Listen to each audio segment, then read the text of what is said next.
It's important to simply win on the field, and a result today that could make it easier to forget the last few weeks of turnover stumbles, baby. Thanks, Tess.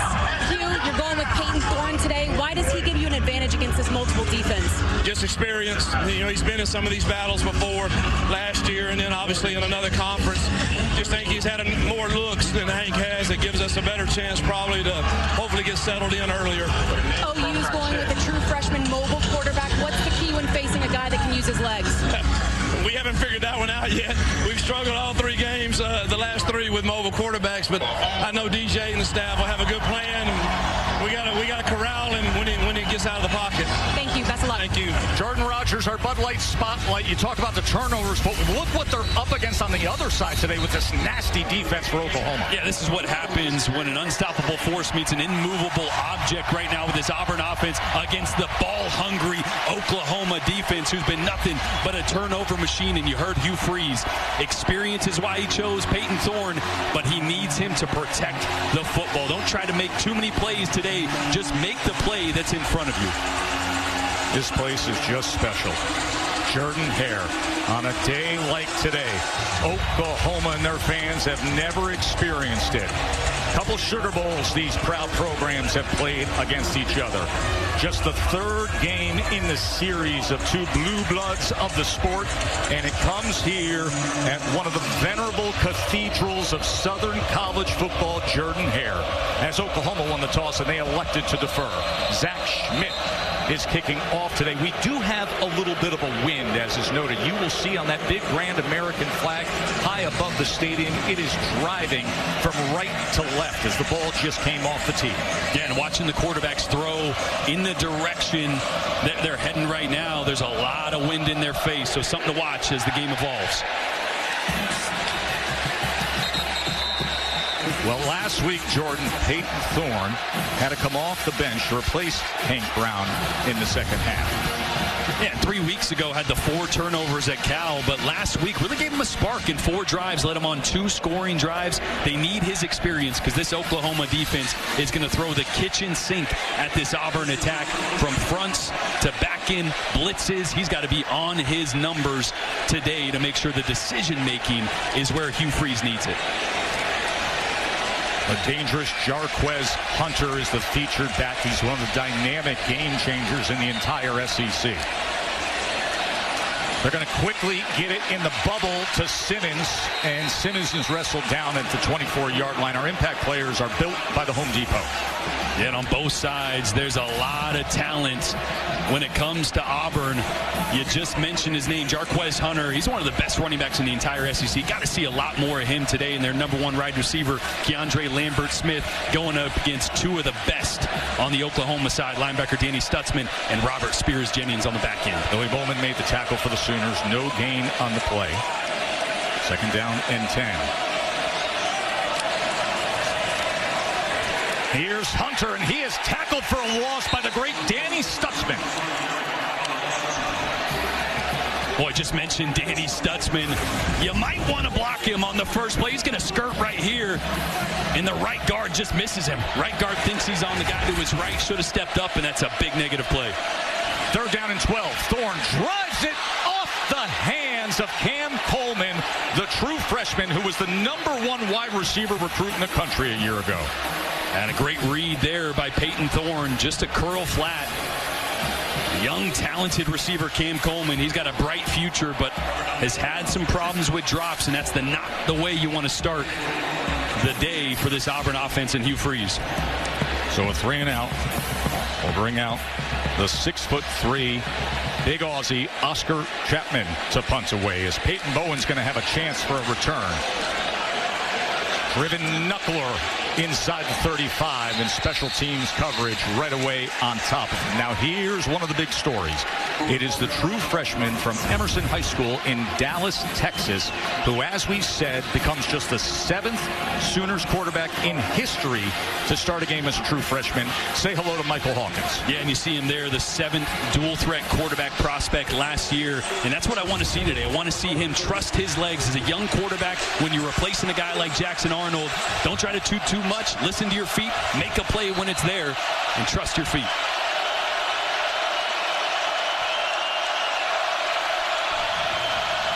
Hawkins going to give him an easy pitch and catch to get the day started, and it's Brennan Thompson who explodes upfield for a first down. Boy, that's great to see. I spoke with offensive coordinator Seth Luttrell on the field before the game, and he mentioned, get the ball out early, get my quarterback in rhythm, a lot of screens early as well. Quick tempo, short pitch to Barnes to the boundary. And he's taken down at about the 49-yard line. It was Jalen McLeod with the tackle for the Tigers.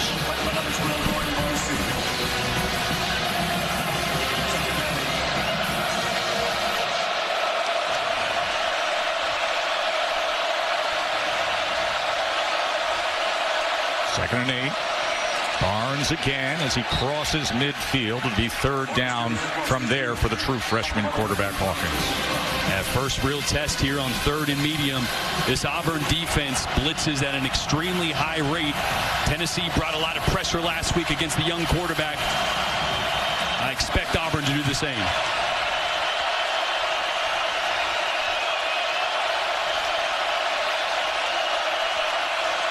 Third down and 5 for Hawkins. Here are the legs where he's so dangerous. Look at Michael Hawkins go. The true freshman houses it here on the Plains. What SEC road game pressure. 48-yard touchdown run for Hawkins. Seth Luttrell, the offensive coordinator, drew it up. Hawkins delivered. How about that? For your first drive as a true freshman on the road in a hostile environment. What'd I say? Trust your legs, right? I'd say you did it. And if you got those legs, you can trust them all day long. You cannot ask for a better start as Zach Schmidt adds the extra point. Jordan, explosive speed by the dynamic young Hawkins. And here's what I love. They're going to bring pressure, and it's going to be an ET stunt here. And as those guys cross, watch the hole open up right here. Trust your legs. Just step up into it, then take off. Great decision by Michael Hawkins to not force a throw to the flat and to take off the true freshman on the biggest stage of his life out to a hot start. He's confident. He's loose in the right way. Was he ever loose on that touchdown run?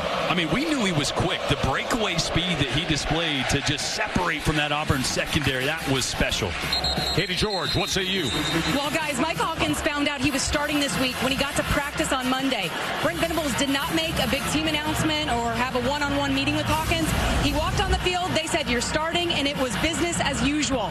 Hawkins said this is a big moment for him and his family, given his dad played for OU in the early 2000s. He said the key today was to stay poised and let the game come to him. I'd say so far so good. No doubt. You saw Dad there. He played for Bob Stoops, went on to play some Arena League, a couple years with the Packers. And he's got to be proud of his son the way he starts this game. All right, Auburn, remember the first drive, 3 plays, -2 yards. Peyton Thorne coming back for the ball that was nearly intercepted, and that has been the big problem all season long for Auburn.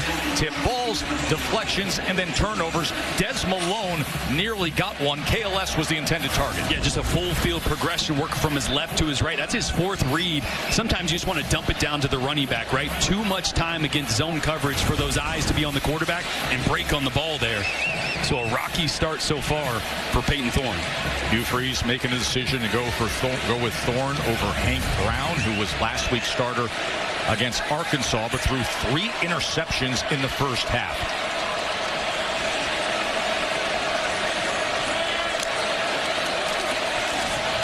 Thorne, that was nearly picked pinpoint. That was Ethan Downs who had his hands right in the face of Peyton Thorne. Boy, just another good job of reading eyes. I'm going to try to set up the screen to the tight end right here. Slips the screen, and great job by Ethan Downs, just reading the ball separation. As soon as that quarterback separates his right and his left hand, put your hands up. And a 3rd and long on this second drive for Auburn. 3 straight incompletions for Thorne. 3rd down and 10. Quickly into space to Hunter. Jarquez Hunter trying to weave his way. And look at that extra surge to move the chains. You just got to feed this guy. Right? When we talked to Derek Nix, the offensive coordinator and running back coach, about GWES Hunter, just 12 carries last week. He's like, we got to double that. So not just doubling his carries, but also getting him involved in the screen game. 7.1 yards per rush there, 5th in the SEC. Good things happen when you give him the ball in space. 15-yard reception for GWES Hunter. He's been the every game starter since his true freshman season.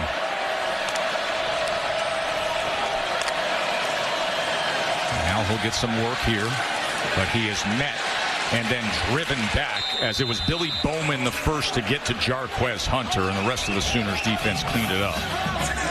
Billy Bowman is special. His ability to go from the back end at free safety or strong safety, wherever he's at, and get to the line of scrimmage in the nick of time, right? He met the running back there at the line of scrimmage from 10, 12 yards deep. He's a guy that when you flip on the tape, he jumps off. I used to watch Earl Thomas back in the day. He looked like he was moving in fast forward. Yes. Everybody else was moving in slow motion. That's how I feel when I watch Billy Bowman. Got a quick glimpse of independence there. The bald eagle who got the nod today to bring about that War Eagle battle cry. 2nd down and 9. Quickly getting it out to Lewis, and Robert Lewis, the senior from Georgia who transferred from Georgia State, takes it ahead for a 1st down. And I like this. Get the ball on the perimeter, right? Oklahoma's so good between the tackles. They give you so many different looks. They muddy it up. So make this a 2-on-2 game. Make it a quick, fast break like in basketball. Get the ball on the perimeter. See if you can break a tackle and create an explosive play.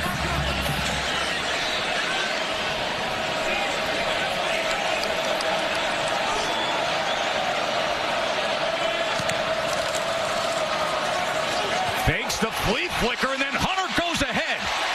Faking the flea flicker and then finding that hole and going straight ahead for another Auburn 1st down. Watch the effect it has on Billy Bowman. You're going to see him right in the hole that opens up. As Hunter fakes this, he backs up 2 steps, and that gives GWES Hunter 2 more yards of separation to then get downhill. Nice little wrinkle there from Hugh Freeze. Hugh Freeze, of course, for years and years, one of the most creative offensive minds in the game.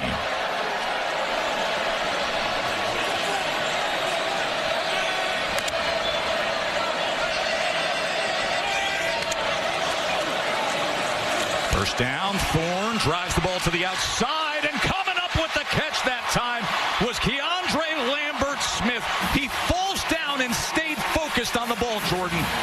Yeah, that was actually a really great throw by Peyton Thorne as well. The anticipation, he threw that one really early. And Lambert-Smith, like you said, a great job on his heels of coming down with that one. 20-yard reception for KLS. Peyton Thorne settling into this game all of a sudden after that shaky opening possession for Auburn. Alston with the carry. And Alston running hard. And look at the way he's holding on to the ball, because it is Damari Alston who has been one of the guys who's been most affected with the turnovers. Yeah, he's had a fumble in the red zone in a critical moment. But this team as a whole, the turnovers are really the story. They could be 4-0. You mentioned it early in the open. If they weren't leading the country in turnovers, there's a good chance they're undefeated here with Oklahoma rolling in, and this is a completely different conversation around Hugh Freeze.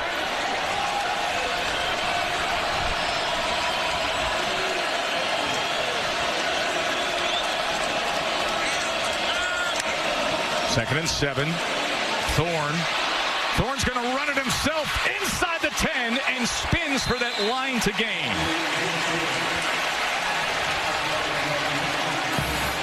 And this is what I want to see more from Peyton Thorne. When you go through his interceptions on tape, it's not really that he's making a terrible read or throwing it right to a defender. He's trying too hard to make a play. So when it's covered like that, trust your legs. He's a good athlete, especially in the red zone. You'd rather have a positive play, not move backwards or make a mistake. Sam Jackson is in the game at quarterback. He's played quarterback at Cal. He's played quarterback at TCU. And here at Auburn, he has come in these shorter goal line situations. Now, the ball is at the 6, but they like the package with Jackson in this spot. They go with the power run game from the quarterback, but he cannot break free. He was trying to shake loose, but he couldn't get past Thomas. R. Mason Thomas with the tackle. Yeah, interesting to bring him in there at the 6, like you said. I was at practice. They were bringing him in around the 2 or 3 yard line at times. It felt like the offense was in a little bit of a rhythm with Thorne. You take him out there, and now a very big second down, 2nd and goal.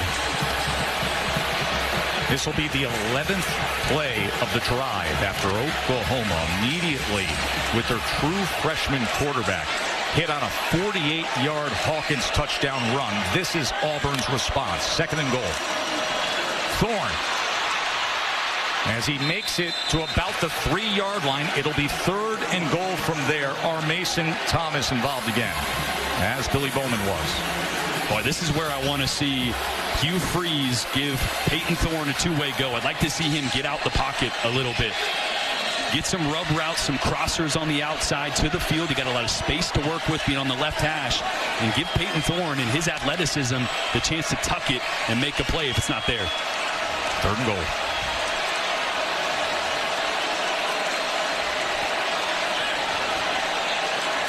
Top receiver, KLS, is at the bottom of your screen.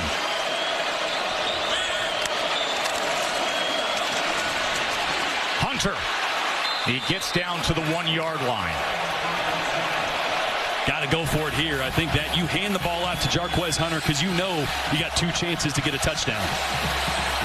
Now they're going to bring in some extra beef here. Sam Jackson, the receiver, was a quarterback back in the game.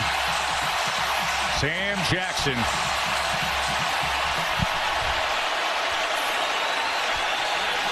Caleb Burton is actually lining up at quarterback. Caleb Burton, and we're going to get a timeout used by Oklahoma. So that was sneaky as they go with the shift. And all of a sudden we saw Burton in the backfield. And it will be 4th and goal when we come back to Auburn, Alabama. And goal. Sam Jackson is in at quarterback. He has 7 touchdowns in his college football career that now spans 3 different schools.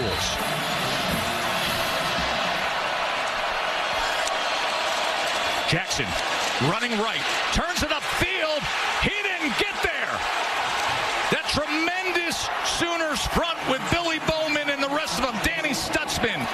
Everybody getting involved down the line, Jordan. Well, that's why I said it right in the break. I might as well just hand it off to GWES Hunter here, being 1 foot away because Oklahoma is so good going sideline to sideline. Billy Bowman is going to get all the way around this and come back and attack Jackson right there at the goal line. Once again, Billy Bowman not just playing at the line of scrimmage, but playing on Auburn's side of the line of scrimmage to bring the ball carrier down there on 4th down. That's why he's one of the best in the entire country. Bowman comes up with the 4th down goal line stop, a turnover on downs, and 13 plays going over 7 minutes. No points for Auburn. And now the true freshman on the road, 5 yards into his own end zone, is Michael Hawkins. And listen to Jordan Hare.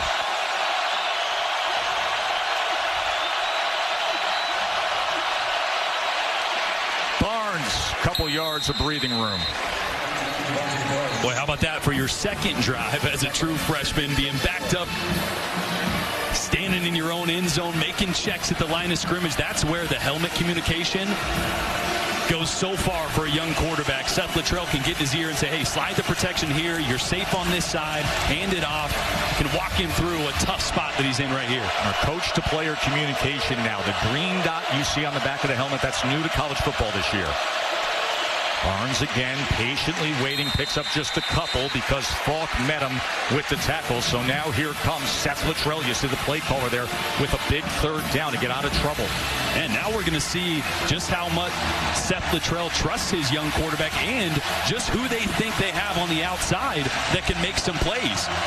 That receiver room is decimated. They're down their top 5 receivers. So a lot of new faces here on 3rd and medium. Nick Anderson, Anthony, and Deion Burks all out of action now this week. 3rd down and 5. Hawkins from his own end zone. He can't get anywhere. Taken down by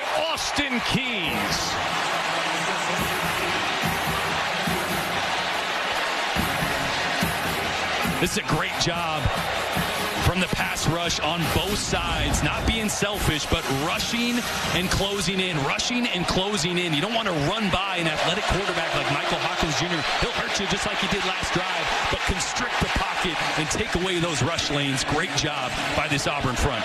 And now Luke Elzinga, just a yard from that back line of the end zone. As they will not come after him, they set up for the return for Keontae Scott. It's outside the numbers and driven back. That is exactly what you want to do as a punter from your own end zone. Well done by Luke Elzinga. So Auburn came up empty after a 13-play drive. What can they offer up when we return to the SEC on ABC? Denny, tonight, Saturday Night Football presented by Capital One. Number 2, Georgia. Number 4, Alabama. Let's get after it, Jordan. Alabama's kind of used to having Georgia's number. Let's see if Kalen DeBoer can fit right in to the shoes that Nick Saban vacated. Here's Peyton Thorne. Gets the nod for Auburn tonight as he slithers his way ahead. You know, all week long, everybody was looking at the weather map, right? Hurricane is coming, the deep south with all the football. And then you get the 7-10 split among these games and back there at Athens. There's a hurricane. Just right down the pipe. That star just to the left is where we are here on the plains. The further star is Tuscaloosa, and you see Athens there, but went right in between. Nice little draw. It was. Just straight through the uprights. I mean, in the last 2 days of weather here at Auburn has been just glorious. We had a sun-kissed morning on SEC Nation as the sun was rising for the pregame show there. And the flag comes in. Ball start, offense number 13. 5-yard penalty, remains second down. Geraldo Fairweather, who's the senior. And this was a big issue at practice on Thursday when I was there. Auburn really wanting to go to that double cadence where they clap, look at the defense, maybe adjust the play. There was probably 10 false starts in their jog-through period, so really struggling with that as a whole. They got to get that corrected. Of course, our thoughts with so many who were affected by the hurricane, the torrential downpours and nearly 15 inches of rain in Georgia, but we're so blessed that here in Alabama and to those to the east, they were saved. Here's Thorne on second down. It was thrown to the outside. He was looking for Camden Brown. Well, a little miscommunication on the outside. I think Peyton Thorne signaled to Camden Brown man-to-man coverage. And he's saying, turn and look at me, right? Settle down a little bit. Had off coverage, free access there. Thinking Brown would just settle instead of run towards the field there, towards the space on the slant route. Peyton Thorne facing a 3rd and 12. He was benched after the loss to Cal. 4 interceptions in that game.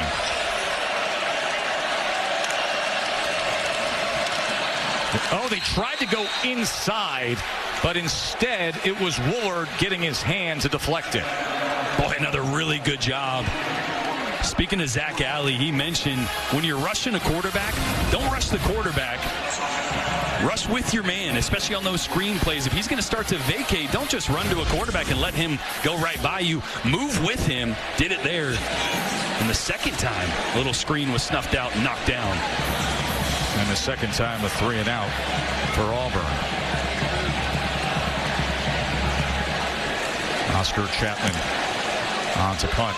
Flag is down. And as the ball is driven into the end zone, we will check on the flag.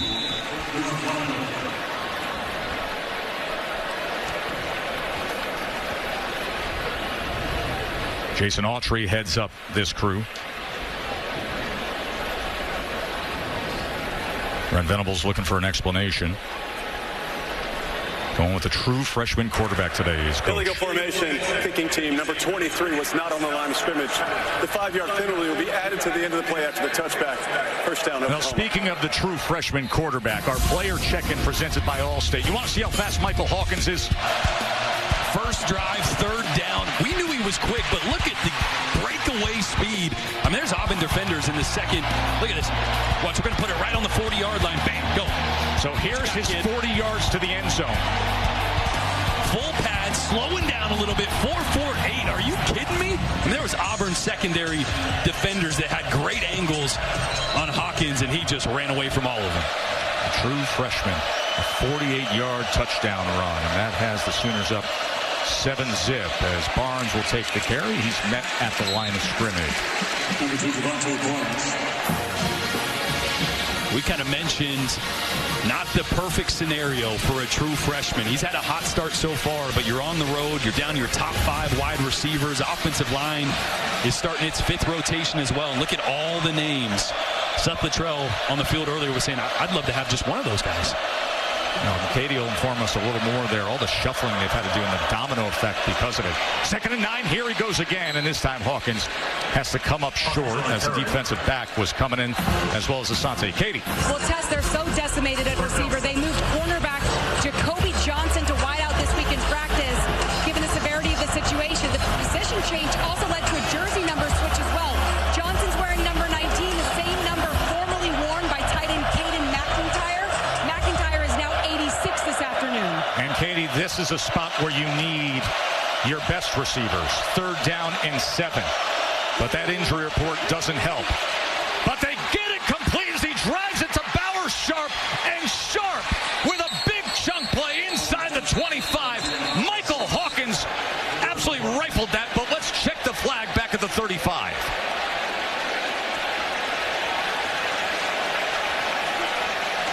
"47-yard reception for now." Pass interference, offense number 87. The penalty is 15 yards from the previous spot. Correction, half the distance from the previous spot. Repeat, 3rd down. That's the other tight end, Jake Roberts, who was flagged. Yeah, you're going to see Jake Roberts trying to do a little bit of rub route. Gets too much. You're going to see right here he's trying to set a little pick for the slant route.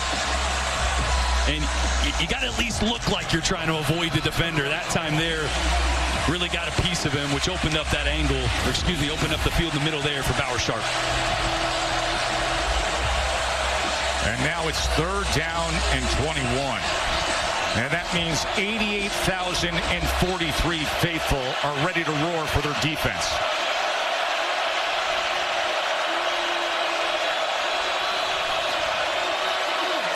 And quickly get it back to Sharp, but this time he's going nowhere.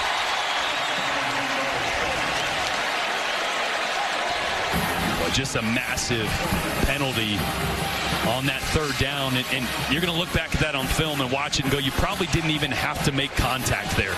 You had leverage. The slant would have been there anyways, so just an unfortunate pass interference on Roberts. As we come to the end of a first quarter, highlighted by the true freshman Michael Hawkins' 48-yard touchdown run. Oklahoma's first visit to Auburn, and they're up a touchdown. The SEC on ABC, presented by Burger King, returns after this message and a word from our ABC stations.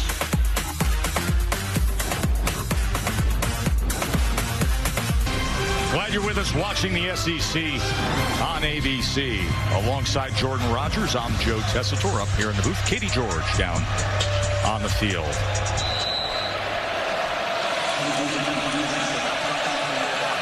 With Elzinga to punt away for Oklahoma. A couple of return men back deep for Auburn as it's driven out of bounds, and that is where Auburn will take over, and that means we get to see Peyton Thorne, who has a great backstory in terms of family legacy. Grandfather was a D3 coach. His dad an offensive coordinator. Started his career at Michigan State and was very successful there. Was a team captain. Came down here to Auburn, won the starting job 6-6, but then choppy waters this year, Jordan. Yeah, didn't have a ton of talent around him last year. This year, there's a lot of young talent around him. Just a little inconsistent. I think he's trying to make too many plays at times when he can just let his playmakers, and especially his running back, work for him. Had a good long drive earlier today, but the difference in this game was the turnover on downs at the 1-yard line. Play action. Thorne gets it complete in stride to Coleman. Cam Coleman, he's going to be a superstar in years to come. Well, I love this. Normally the X-receiver out wide by himself. This time, tuck him in the slot. Get a matchup here on a nickel back. He's a big body. Man coverage, little crossing routes. A great design by Hugh Freeze for the young 5-star, formerly the number one receiver in the country last year. Been dealing with a shoulder injury this year, but you can see the talent. 34-yard reception. Speed option. Keeps it himself as Thorne goes ahead. I just keep waiting for him on first down just to turn and give it to GWES Hunter. Yes. You know what I mean? Couple pass plays on first down. Obviously, that last one to Ken Coleman, great play call, little play action, but man, get 27 going downhill. Good things guy happen. Who was second-team All-SEC a year ago. Perhaps an opportunity here on 2nd and 6.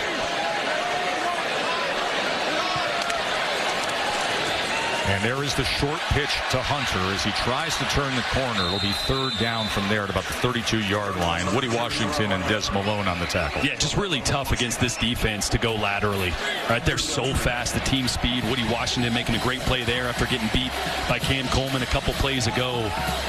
If you're running the football against this Oklahoma defense, it's got to be vertical. You got to get north and south as quick as possible. They're too fast. Too many guys that are just erasers on that side of the ball. 3rd down and 3 for Peyton Thorne and the Tigers offense.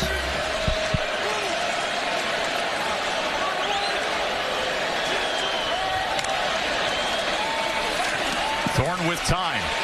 Going to take a shot downfield, and that ball's in the hands of KLS. Touchdown, Auburn.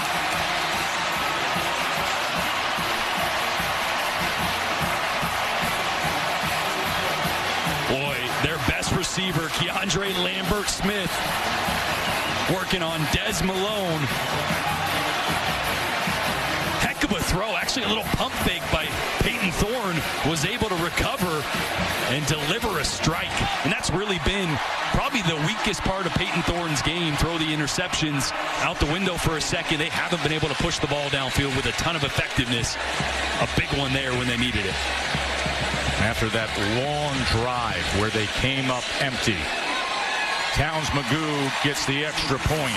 It was more quick strike this time. 4 plays, 72 yards, and the 31-yard beauty ball to Keandre Lambert-Smith. And we got a tie game here at Auburn. Peyton Thorne, the touchdown pass moments ago. What a difference the transfer from Penn State has made. KLS. Last week against Arkansas had 156 yards and 2 touchdowns, and here the big strike. Yeah, not just the go-to receiver, but he's brought a lot of leadership to that young, talented wide receiver room, which anytime your quarterback is struggling as well, you need a voice in that room to kind of steady the ship, and he's done a great job of that. By the way, he's Cam Chancellor's nephew, the former Seahawks legend. He was pretty good. Katie. Yeah, Tess, Brent Venables has spent some time with both OU quarterbacks today on the sidelines. There's no doubt Jackson Arnold is frustrated, but I'm told he's handled this week with class. As much as he wants to be out there helping his team, he understands the situation. Brent Venables said 2 things can be true. Against Tennessee, he was squeezing the ball, forcing things, and he also wasn't getting a ton of help from his teammates. But he's also been told it's a long season. How you handle this situation will be a defining moment in your career. So far, I've heard he's done a really nice job this week helping Mike Hawkins get prepared for this game. Jordan, I turned to you on the Jackson Arnold thing earlier this week. I said, what's the deal? You said, listen, indecisive. He was seeing ghosts against Tennessee. Yeah. And he, like Katie said, wasn't helping him out around him, but they just needed a change, and so far it's been good with Michael Hawkins Jr. And here is the guy who is that change as he quickly gets it out, and Hawkins to Thompson, and Thompson again with yards after the catch. First down, Sooners. And Jackson, watching him on the sideline, he's engaged in every conversation when Brent Venables and the quarterbacks are over there watching the iPad and going over the last drive. He's leaning in all over it, helmet on, listening to play calls right now. Still a really talented kid with a lot of good football ahead of him. Thompson went for 15 yards. Hawkins is 3 for 3, 31 yards passing. Of course, the dynamic 48-yard touchdown run. Going to set up the screen. He does so to Sharp, and the big athletic tight end breaking tackles and going ahead for 8.5 yards. Boy, and the screen game has kind of been the rushing attack for Oklahoma. They're really struggling just turning and handing the football off. That offensive line has been banged up. So Seth Luttrell mentioned down on the field to me before the game, we got to get the screen game going. We got to take some heat off this offensive line, get these big Auburn defensive linemen to move sideline to sideline, and good one right there. Seth Luttrell, former head coach at North Texas, but now one of the prize gets as an offensive play caller here at Oklahoma. 2nd and 2. Barnes straight ahead, crossing midfield, first down Sooners.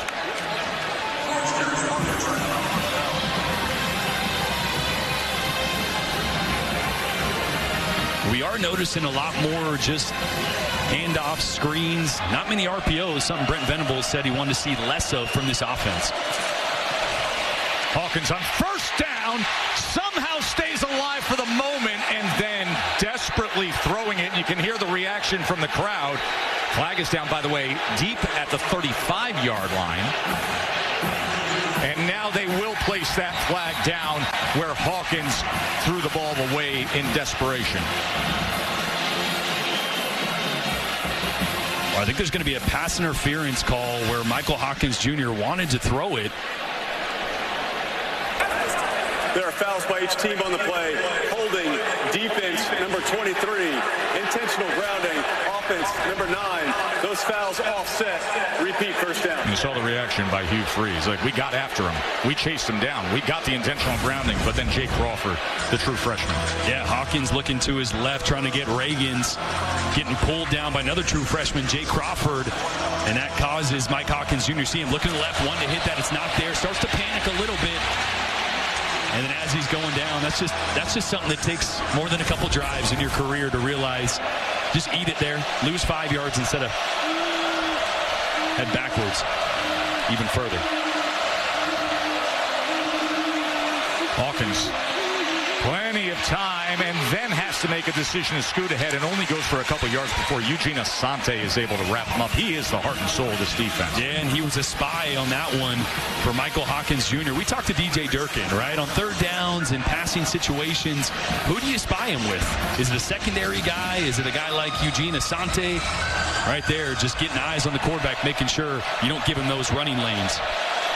One of the most venerable, well-traveled defensive coordinators in the SEC, DJ Durkin. 2nd down and 9. They go with the inside tunnel screen. Pettaway actually bounces it to the outside where he's run down after a gain of just a few.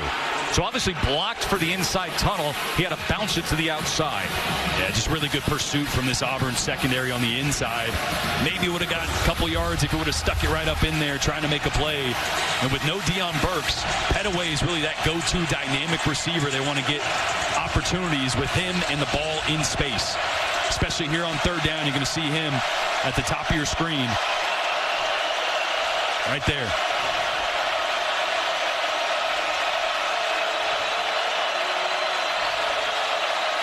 Third down and 7. The slant is incomplete. He was looking for Jake Roberts, and the defense gets the stop. Caleb Harris there defensively. That's just a really good job by Harris, trying to squeeze in a slant route to Roberts. Ball is accurate. It's on time. The defense is just better, getting the right hand in there and breaking it up. Great timing there. So many times you see that DB go a little early or get an arm or snag something that time. Right on the money for the pass breakup.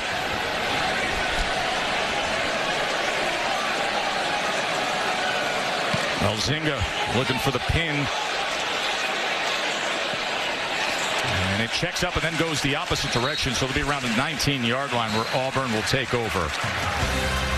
A beautiful afternoon here in Auburn, Alabama. Sanford Hall, one of the iconic symbols of this grand university. We'll be back with more after this. The very symbol and spirit of Auburn.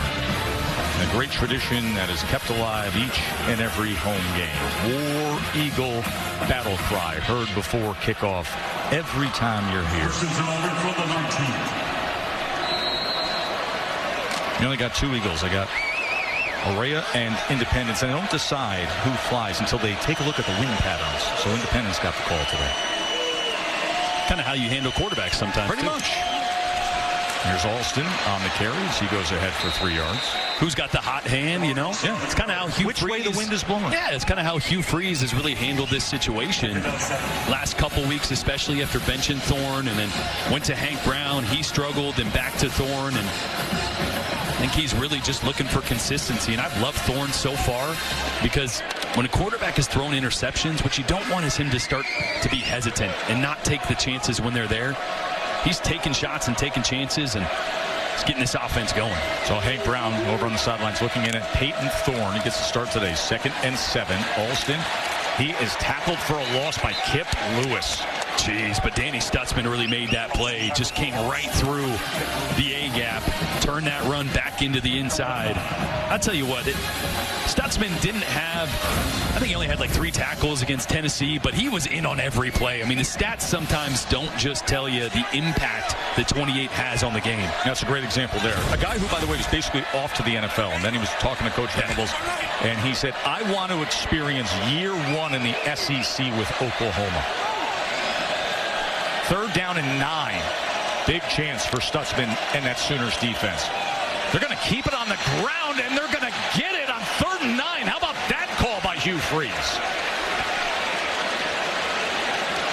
Alston with a 9-yard run. Boy, 3rd and 9, this is just a great call because you're going to get a really light box. 1, 2, 3, 4, 5, and you're going to see that safety bail out. You got a tight end lead block, and the numbers were there, and that's a great call by Hugh Freeze.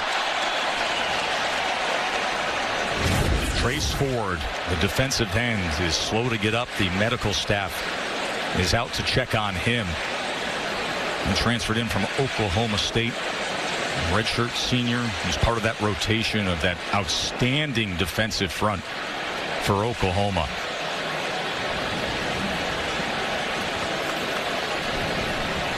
Of course, the big story here at Auburn, we talked about the quarterback situation, but the turnovers, especially after last week and the loss to Arkansas, as 4 interceptions were thrown by the Auburn quarterbacks. This is what Hugh Freeze had to say this week. I know that there's people open, and I know that we're running the football. And we got to find a guy that won't throw it to the other team. And we got to find running backs that hold on to it. I love the honesty. We like to complicate football a lot of times. Sometimes it's like, hey, you should have thrown it here and you threw it to the other team. And I watched film actually on Friday yesterday with Hugh Freeze in his office, just going through some of those things. He's like, this is what I'm trying to get my quarterbacks to see. Don't make the play that is the difficult one. Make the play that's right in front of you. And I think that's what he needs to see out of Peyton Thorne. What's that experience like with Coach Freeze the day before a game when you're sitting there with the clicker, just the 2 of you watching film? I love it. That's what I miss about playing, is being in the film room, just talking ball. You know, he took a ton of ownership, too. He's like, look, I got to call some better plays. And we went through a couple scenarios where the call could have been better. But there's a lot of decision-making that needs to improve from the quarterback position. This team doesn't have an offensive problem. They're one of the best in the country in yards per play. They just got a turnover problem right now. But so far in this game, played a clean game. This is after the 9-yard run by Alston. A 1st down. They go with the tap pass to Cobb. And Cobb tries to get upfield before he is met by a pair of Sooners defenders. And, you know, speaking of Hugh Freeze and all this, like a soundbite like that gets attention. People are like, oh, he's pointing to the players, he's making excuses. He says, I don't even follow social media or any of the media narratives. He goes, I need my children. I need Reagan or Jordan or Madison to even let me know what people are saying. The guy doesn't even know how to sign on to his computer half the time. He didn't know how to sign social media. His film. I was sitting there, his office assistant had to come in and sign him into film. So you're right, but there's not a blame. He's not throwing quarterbacks under the bus. He's just, hey, this is what happens in football. Sometimes the call's bad, sometimes the decision's bad. 2nd and 6. Thorne, quick strike to the outside. Turning the corner is Lambert Smith. Remember, he had the 31-yard touchdown earlier. That was a nice little decision there by Peyton Thorne on an RPO, a run-pass option. One of the things that me and Hugh Freeze watched more than anything. The numbers got to be right. Peyton hasn't been great in deciding to hand it off or throw it. That time, just man-to-man coverage. Corner bailed, and a really good pitch and catch, an easy pitch and catch for the 1st down. See Danny Stutzman and Ethan Downs and that front for Oklahoma looking to contain Auburn here before halftime. 6.5 minutes to go before we get to Kevin and Booger, and a wild day already in the SEC. They'll get you up to speed on what happened with Kentucky and Ole Miss. Alston field.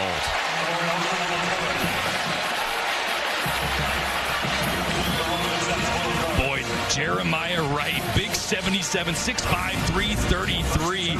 Watch this block. He's going to climb and get a little kick out. Right there on Billy Bowman. Come on now. That is a great job because that's not the guy he's supposed to block. He's supposed to work upfield. A great job of having vision from the big man and getting the key block.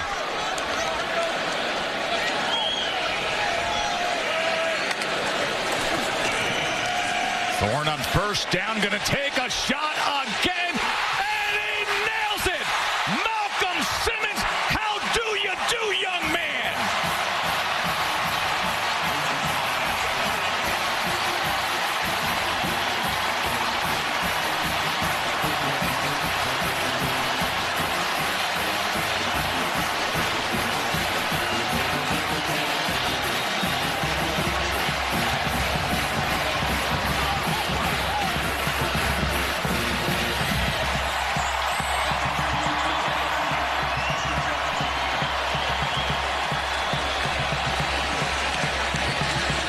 A 48-yard strike from Peyton Thorne to the fast Malcolm Simmons.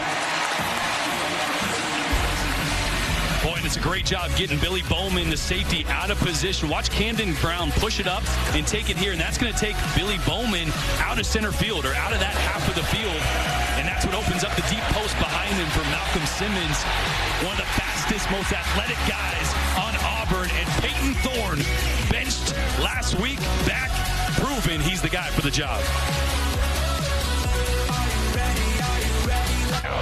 Little revenge game for Carson Beck after what happened in the SEC Championship last year. Milroe got the best of him. I think we're going to see the best version of Carson Beck tonight. Sam Franklin from the 3-yard line. And Franklin's taken down about the 23-yard line. Coverage where it counts is presented by T-Mobile 5G home internet. Yeah, anytime you have a quarterback that's turned the ball over a lot, what you don't want is for him to hesitate, and that has not been Peyton Thorne tonight. This afternoon, he has stared down the barrel and delivered strike after strike downfield on the money for a guy that got benched, that lost his job, to come back and respond like this in that deep post to the talented freshman Malcolm Simmons to cap it off. As good of a performance as you could want from your veteran quarterback. Things have changed after that opening touchdown drive by Oklahoma. Michael Hawkins, the true freshman, gets the call. He's going to keep it himself and try to get to the outside. A little there, but after that opening touchdown drive, he had the 48-yard touchdown run. That is now the 13th play. They only have 27 yards since that point, and they're 0 for 3 on third down. Yeah, the field is condensing. Oklahoma as a whole has not been able to stretch the field vertically with all the injuries at wide receiver. So look how close to the line of scrimmage all these Auburn safeties and corners are playing. They're not respecting the deep passing game, and they're selling out for the run and the perimeter screens. That was the tough part for a true freshman, checking at the line in a road game in this league. Barnes on 2nd and 8 as Barnes spins to the 30-yard line. It'll be third down from there. I do like how Seth Luttrell is starting to spread the field a little bit. Anytime you've got a young quarterback, the more you spread it, the more simple it gets, the more you can see the structure of the defense, especially here on third down. I got to think you use Michael Hawkins Jr.'s legs on 3rd and short here. It's a great box count for a quarterback draw. Nobody here in the middle of the field.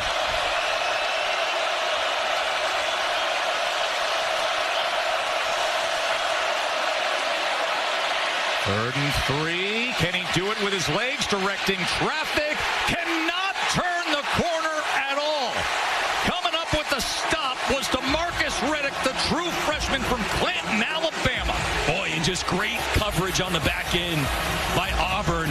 And I mentioned that green grass in the middle of the field. Well, the linebackers dropped off, and they spied Hawkins Jr. to make sure. See that? They're going to pop out here and then spy the young quarterback to make sure he can't pick up a cheap gain on 3rd and short. And just great coverage across the board. Again, that's going to be a storyline. Oklahoma down receivers trying to find somebody that can separate. Luke Alzinga punted 7 times against Tennessee last week. This is 4th already today. Scott on the return from the 23. He goes straight upfield on a good decision as he makes it out to the 32-yard line.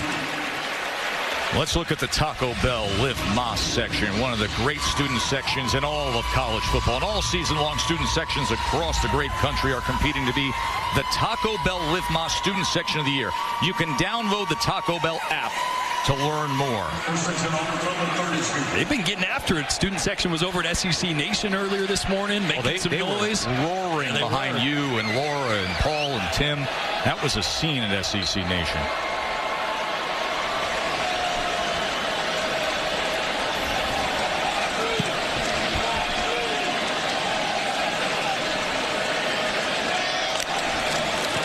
Thorne.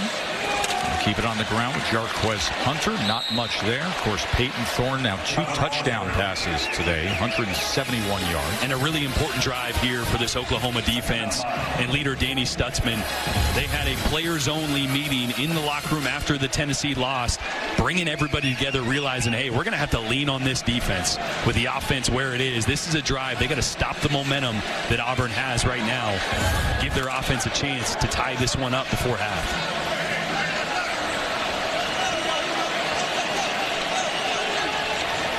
There's Stutzman opposite Peyton Thorne. 2nd down and 9. Flag is down as Thorne goes ahead, and Thorne is tackled by Kobe McKenzie.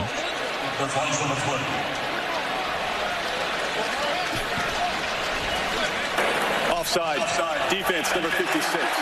5-yard penalty. Repeat the down. Grayson Holton, the junior defensive tackle, was flagged there. And again, that's that double clap, right? Trying to get a picture from the defense, change the play if you need to. That time got him to jump.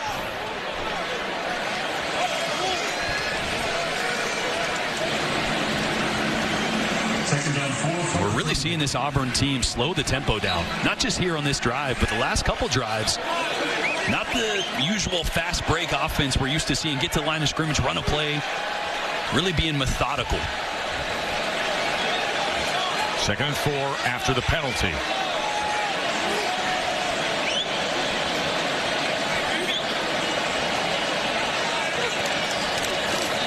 Fakes the short pitch.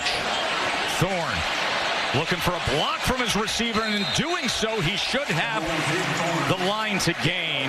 Well trafficked by Peyton Thorne. And I love the decision. Had a crossing route that was mirroring him as he ran to the right. It was double covered. That's a throw that maybe Thorne forces 2 weeks ago, and that's where those turnovers pop up. You're going to see tight end coming across the face there. Danny Stutzman underneath, so don't force it. Don't try to squeeze one on the back shoulder. Use your legs. Pick up a 1st down. That's some growth there from the veteran quarterback. Auburn in control as we have reached the 2-minute timeout. First time Oklahoma's ever been here. Dolphins is on ESPN, then you got Seahawks Lions on ABC. How about the way Sam Darnold is kind of having a resurgence? There's some great locker room footage of the reaction to him as the sun comes out and Peyton Thorne takes it across midfield. Katie. Tess, remember, Hugh Freeze told us just yesterday Auburn got crushed in time of possession against Arkansas last week. So that was a point of emphasis coming in today. So slowing down that tempo that Jordan mentioned really helps achieve that. That's a great point by Katie. And it helps you get in more perfect plays. We're used to seeing Auburn line up and have RPOs, and that's where you put the decision-making on your quarterback. Now, get a look over to Hugh Freeze and get in a better play, and your quarterback doesn't have to make those decisions. Here's Thorne on 2nd and 1, runs ahead for the 1st down. They're in good position to add to this lead before halftime. 3 timeouts remaining. Katie mentioned time of possession. Here is the time of possession in this first half so far. Yeah, now you want to pick up the urgency just a little bit. Got the timeouts in your pocket. He was 1 of 4 for no yards to start the game. 8 of 10, 171 since, and add to it as KL KLS spins for a first down, and Auburn is in business with 64 seconds remaining until we get it to Kevin and Booger. And he's just playing with so much confidence. He looks like a completely different quarterback. The ball's coming out of his hands clean. He's not hesitating on these decisions. That's a great job letting that ball go early, anticipating that your receiver's going to turn on that hitch route, and he did. And maybe a chance for Towns Magoo for a field goal attempt. So Thorne, the last 3 plays, a 9-yard run, an 8-yard run, and that 11-yard pass reception, a KLS. And now a first down. I can tell you they're not thinking field goal. They want to punch this one in, make a statement. GWES Hunter. Remember, they do have 3 timeouts. And here's where you might use one.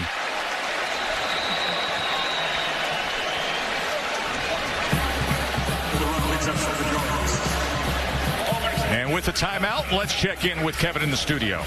Best State Farm halftime report minutes away. Booger McFarland, Kevin Nagani here. We're going to get you ready for that prime time showdown in Tuscaloosa as Alabama hosts Georgia later on tonight on ABC. Meanwhile, a stunner in Oxford, number 6 Ole Miss goes down. The Kentucky highlights coming your way. What are you seeing right now on the game control with Auburn keep away from Oklahoma's offense? Yeah, Auburn's doing a really good job of running the football. And if you're the Oklahoma offense, what are you going to do? You make the change from Jackson Arnold to Michael Hawkins. You see the explosive run, but what else is there? They got to get more than the quarterback run in this game. Time of possession, the key. You guys discussed that. We will see you at the half. Back to you, Tess.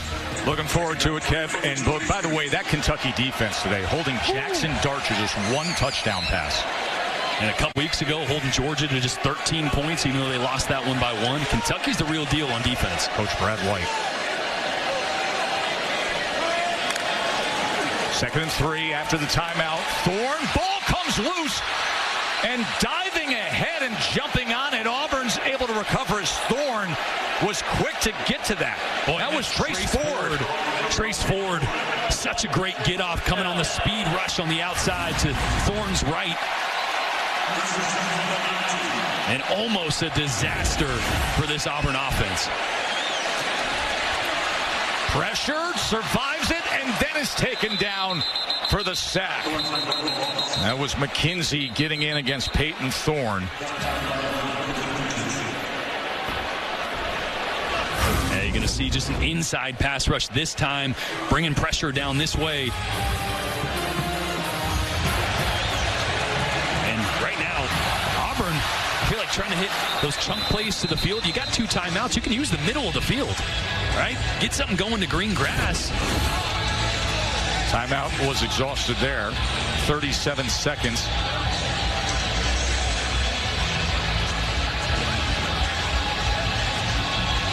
We're actually getting a replay review here momentarily.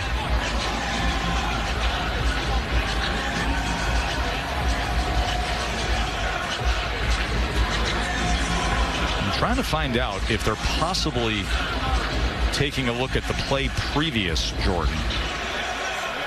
Yeah, that ball gets knocked out of Peyton Thorne's hand. Well, I guess it was the set. Did a ball come out on that one? That was Auburn's 2nd timeout, 30 seconds in length. Oh. It's 2nd down. That's it. Clean and simple. Okay. Just the 2nd timeout is used. So it's going to be 2nd and 16. 37 seconds remain. Auburn will have 1 timeout as the ball's on the 25-yard line. So obviously plenty of range for Towns Magoo. If they want the field goal, we'll see if they can get a little more here as they can manage these final 37 seconds coming off of the timeout. Got Cam Coleman one-on-one on the backside, if you like it. Hunter straight ahead inside the 20-yard line. That was on 2nd and 16 with 1 timeout remaining as the clock continues to tick down.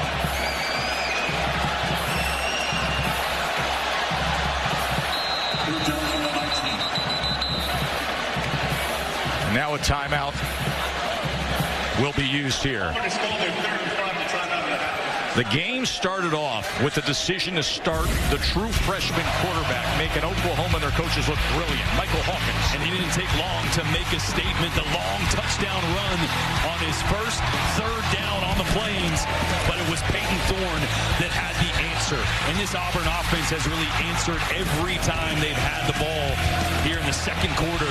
Thorne has been fantastic, finding Malcolm Simmons, the true freshman, for the long touchdown. And now again, trying to put points on the board before halftime. So he had KLS for the 31-yard touchdown. He had Simmons for the 48-yard touchdown. And there is Michael Hawkins, who got off to such a great start. Only 5 of 6 passing for 41 yards, was sacked, but the 48-yard touchdown run by Hawkins, that is the highlight of the day so far for the Sooners. Hugh Freeze's offense has found themselves here as we close in for halftime. Kevin and Booger will get us all set for Bama and Georgia, tell you everything you need to know that's happened so far in the SEC and beyond. 3rd down and 10. I think they're going to take a shot to the end zone here, bringing a tight end for a little more protection. Need it quick to the outside, and tackled right away is KLS. And remember, no timeouts. They're going to be quick to the line as Towns Magoo, as they go with a fire drill field goal attempt. Snap, hold, kick, and it is no good. And I don't know that those final seconds were managed all that well, George. I hate the play call. A flag comes in on what was technically 4th and 5. Boy, they may get bailed out with a penalty here, but I don't like the play call. Throw it to the end zone, so at least it's a touchdown or the clock stops. Instead, you got a fire drill. Illegal substitution. Defense. 12 players on the field. Wow. The 5-yard penalty results in a first down. Does that ever save Auburn? They go with a fire drill field goal and mismanaging the clock, and because of that, it's a missed field goal. But the penalty on Oklahoma in all the midst of the chaos. Yeah, 12 on the field there.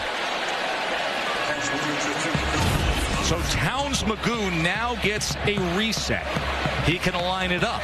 He can take his time. The true freshman who's in for the injured Alex McPherson, who has missed the entire season, he would be the starting kicker.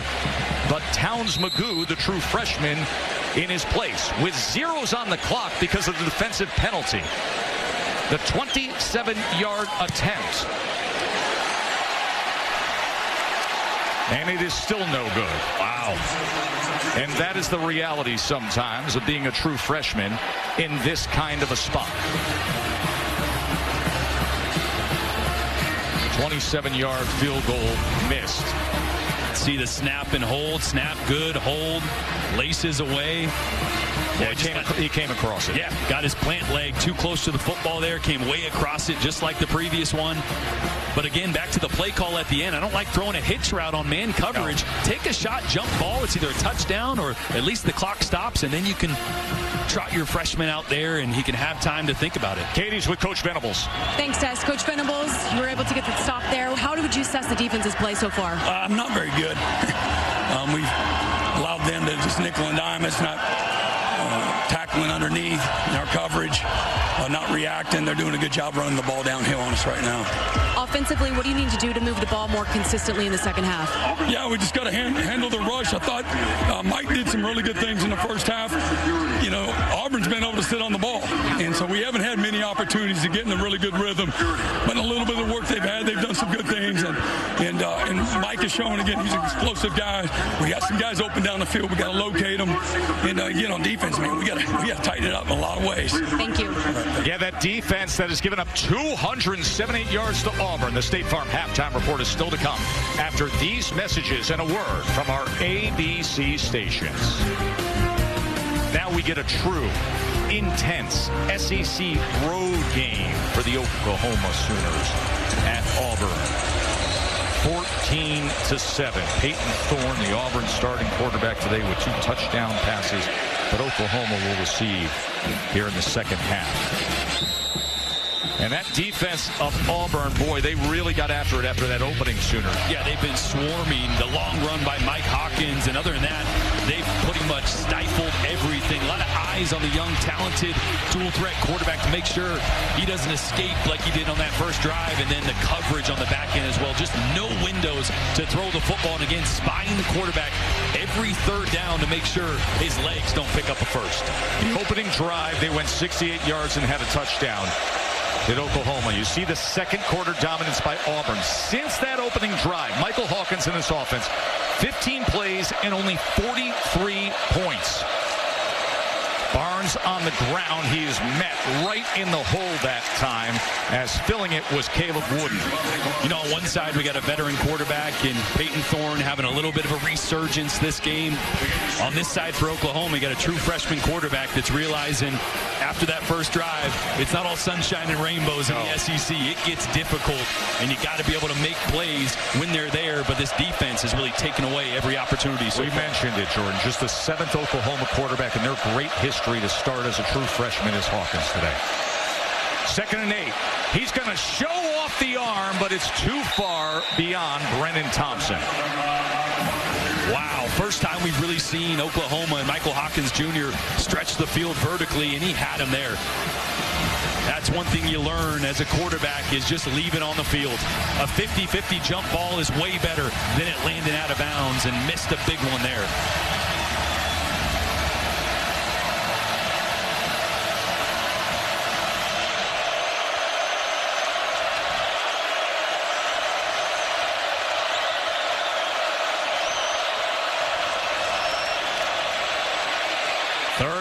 Hawkins scrambling, extending, now tucking, looking to run. He took a big hit. Converging there were Jaron Thompson and DeMarcus Riddick. Boy, and again, great coverage on the left side, trying to work a man concept. DB's had it plastered, so Michael Hawkins is going to take off with his legs, and flag is down to 40-yard line. I said swarming earlier. Auburn has been all over Hawkins Jr. since that first long run, and a big hit right here. Holding defense number 0. The 10-yard penalty is added to the end of the run and includes an automatic first down. That's Keontae Scott, the cornerback. Well, I said plastered, right, about the coverage. Maybe a little too well. Yeah, plastered. That came with a flag. And with that, it'll be a first down for Oklahoma. Jaron Thompson, the safety for Auburn, a little shaken up after that hit as well. It's another thing you'll learn as a young quarterback. Man, you got to save your body when you can. Get down if you're able to. Quick to the outside. Hawkins incomplete. Couldn't connect with Petaway.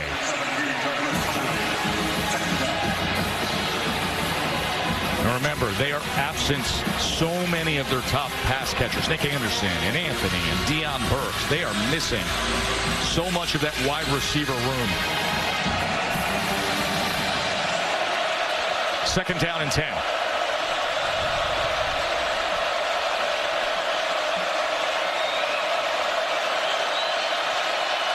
Freshman having to check on the line. And the decibel level increases.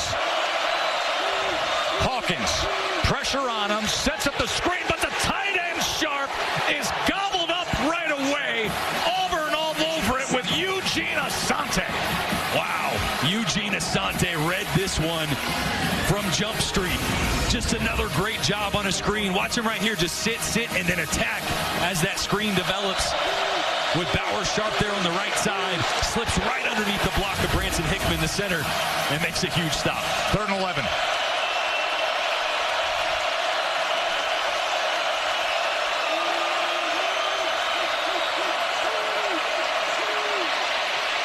Hawkins retreating and has to throw it away.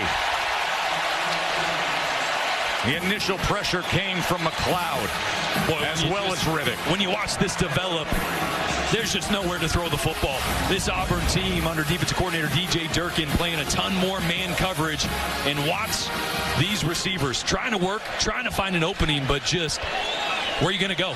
Where are you going to go? Great coverage across the board forces the young quarterback to scramble out of the pocket once again. There's DJ Durkin. He's always got his son Luke by his side in these home games here in Auburn. What a great ones through the years, coaching defense in the league.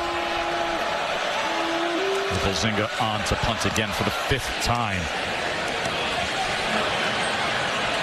Scott at the 12.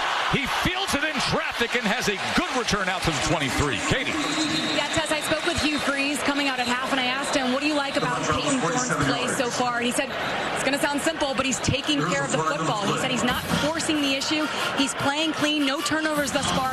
He said what's unfortunate is the score could be 24-7 if they're able to punch it in on the goal line and they don't miss that field goal just before half. He said we are still very much in a battle here. That's part of the red zone, right? Finishing those drives. I think it's one thing Hugh Freeze mentioned when we talked to him yesterday. We don't have a problem moving the football. We have a turnover problem and then not finishing drives in the red zone when we get the opportunity. Just before, it was flagged, by the way, at the end of that punt. Just before halftime, the mismanagement in the final 25-ish seconds with the 2 missed opportunities. And then the 13-play drive. Taking Peyton Thorne off the field, bringing your Wildcat quarterback in and getting stopped on 4th and 1. That was down at the goal line. This will be the worst Auburn starting field position today as the ball is cresting on the 6-yard line.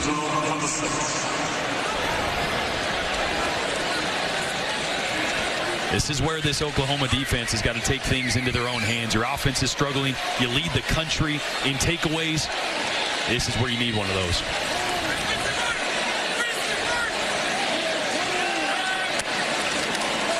Jarquez Hunter revving that engine, lowering the shoulder, and 11.5 yards on a first down, Auburn. Another great block by Jeremiah Wright, the guard. Just a simple little power. He's going to come and kick out, and it's a big boy in Jarquez Hunter on Robert Spears Jr. Low man wins.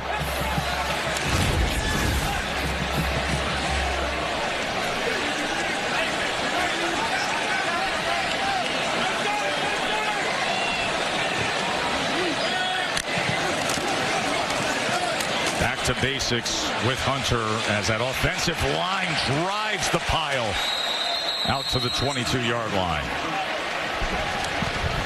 Well, and that's why when you watch the tape back from a game like last week for Auburn, you're like, how do you only give Jarquez Hunter 12 carries? Right. Good things happen when the ball is in 27's hands. And it's falling forward for 2, 3, 4 yards at times when the blocking's not perfect. 10 carries now today, 45 yards for Hunter. And again, feel the pace. 13, 12 seconds on that play clock. Auburn really taking their time on these drives.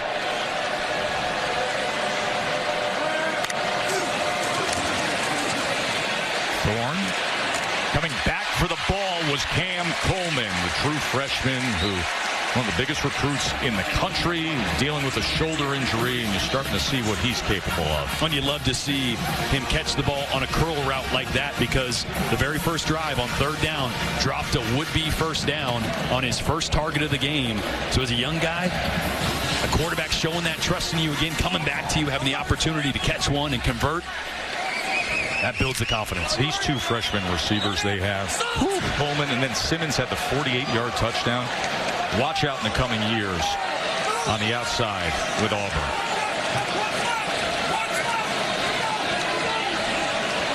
Play clock down to 1. Hunter straight ahead. This is the kind of drive that he wants. He talked this week about the workload he desires. He said, I want to have those high school kind of memories where it's fun, where you just make the opportunity time and again. Jeremiah Wright is just blowing holes open. I'm just messing with my telly right here. He's the right guard right there, number 77. I kept hitting the wrong button on that test. I was trying to show you, big man is just plowing the road for Jarquez Hunter right now. He's been in the program for 4 years. He was actually on the defensive line for a year before they moved him back to the offensive line as a penalty flag will come in.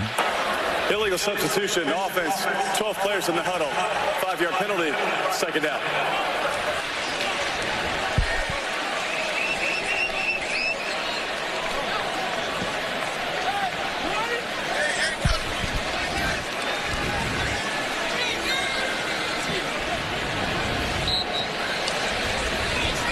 I don't want to say a vanilla look from this Oklahoma defense, but they haven't been forcing the issue a ton, right? These methodical drives, at some point you feel like you got to dial up the pressure, try to force the issue, force one of those turnovers that they're so known for. 2nd and 8. Tackled by Kip Lewis. Alston couldn't find much there. And maybe here on a third and passing situation, that's where you see does Oklahoma decide to bring some pressure here or sit back and play coverage. Denise Stutzman, projected high pick in next year's NFL draft.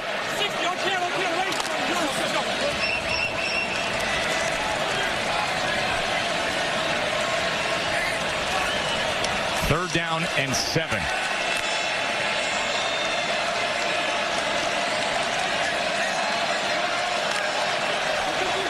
Here's Thorne with time. Shot downfield to an open man, but he throws it to the outside of Cam Coleman. If that is laid out to a post, he may house it.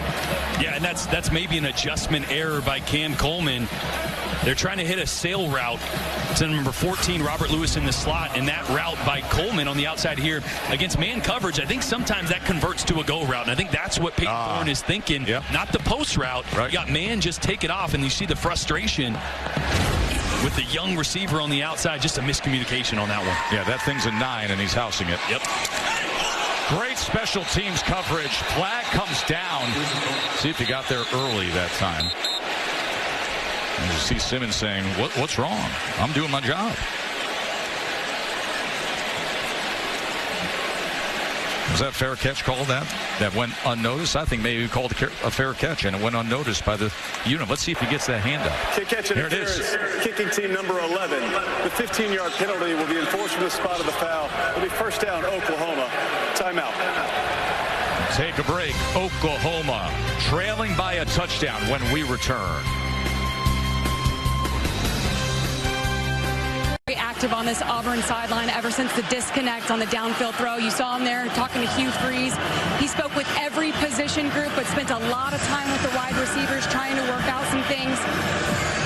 Active, and he was very frustrated when he came off the field. Hugh Freeze told him, you got to relax, settle down, we'll get it right the next drive. Javante Barnes. Good run by Barnes. And Oklahoma with a good start to this drive. And again, going back to that last play, I think just a miscommunication. Cam Coleman at the bottom of your screen on the left side, going to beat the DB. Peyton Thorne thinking he's just going to take the top off with a 9 route, a vertical, instead goes to the post. He's going, hey, give me your eyes. I'm throwing that downfield. Barnes this time not much there at all as Jason Jones made the tackle. Sometimes that gray area that you have to operate in as a quarterback at this level, when you're a young receiver, it just takes a little bit more to get up to speed and on the same page.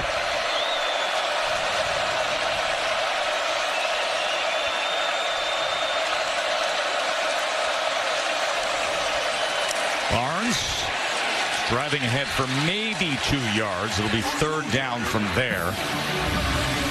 Mausi makes the tackle in the middle of that defense for Auburn. And you know that section is about to roar for a third down.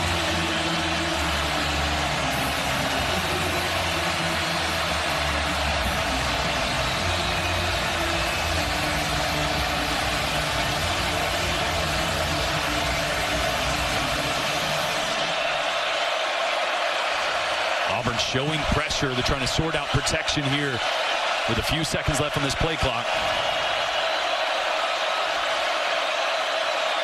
The true freshman Hawkins on 3rd and 5. Can he do it with his legs? Extra drive gets it done. First down, Oklahoma. Boy, I love the play call. It looks like pressure. Auburn ends up dropping out of it, but you just run a little quarterback draw. Auburn had 2 guys trying to spy there after popping back out, but both guys had blockers right on them. A great call there by Seth Luttrell. And now this is that momentum. This is the confidence that you need as a young quarterback. Get on the plus side of the territory. Make a play with your legs, and now see if you can't get something going through the air.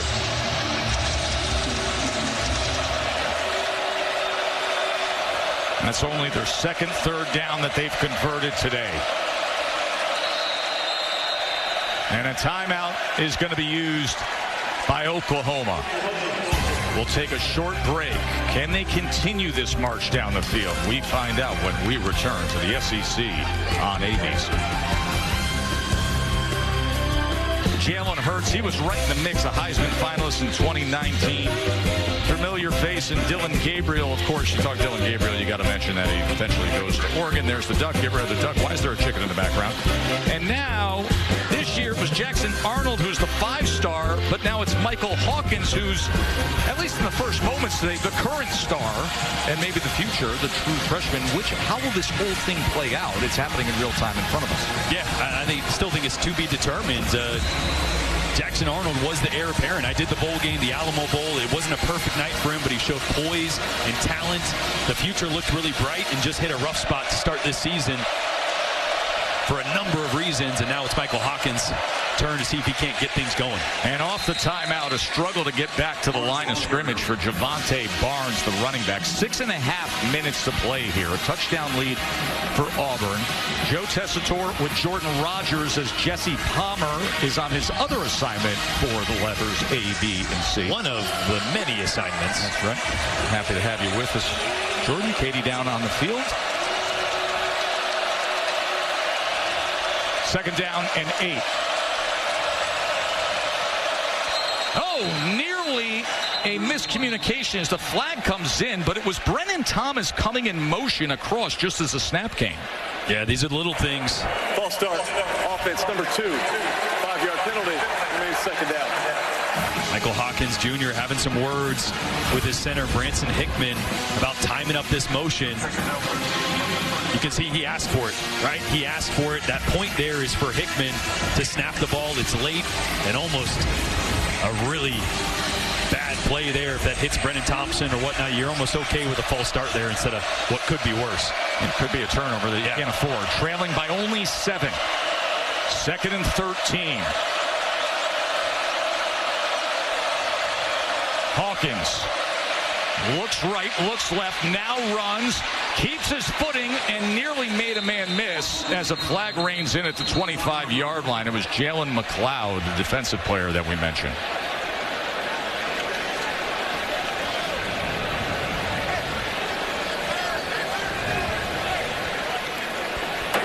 During the run, illegal block in the back.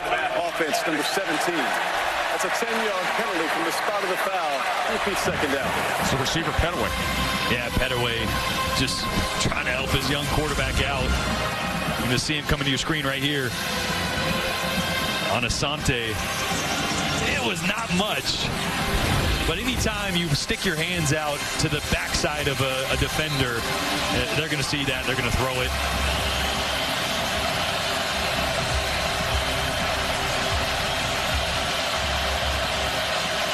Second and 18 after the penalty.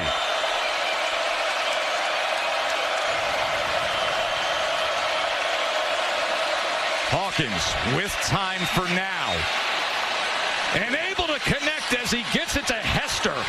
And Hester keeps his footing, and look at that effort by J.J. Hester.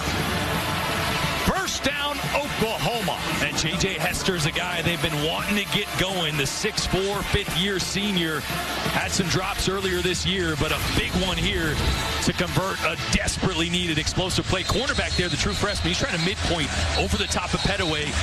Leaves J.J. Hester in the flats there. Flat defender, too late getting over there. But a great job by this young quarterback of keeping the play alive. That play went for 21 yards. 58 seconds, 4-5-8.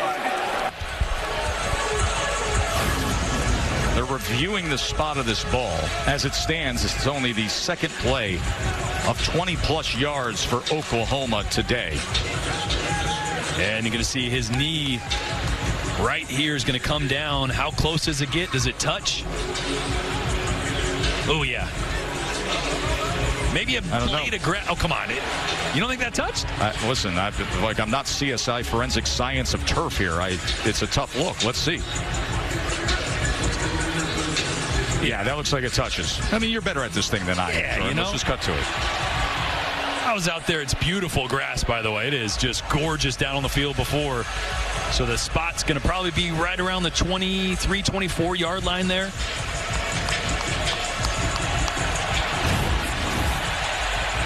We'll back him up about 5 yards or so.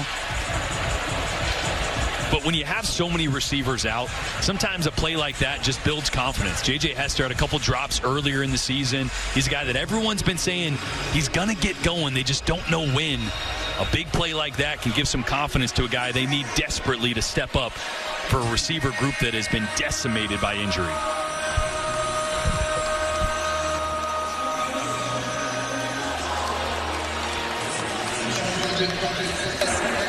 After video review, the ruling on the field stands. The result of plays a first down. I take it back.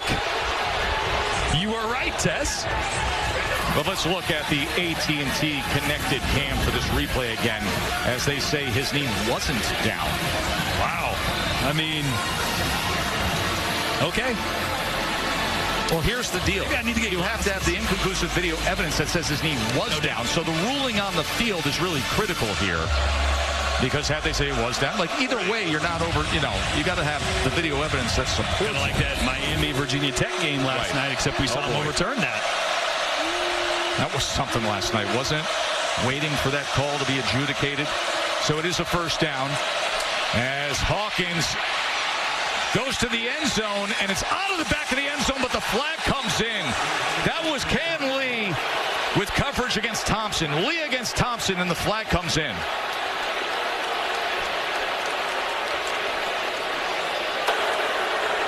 Pass interference. Defense number 4. Kane Lee working on Brennan Thompson. A great job by Hawkins Jr., just giving his guy a chance. And again, you may be saying, was it catchable? The ball came in at a really low angle. You see here on the progressive pylon cam. I believe if he had his feet, could maybe jump and make that play, but it is borderline.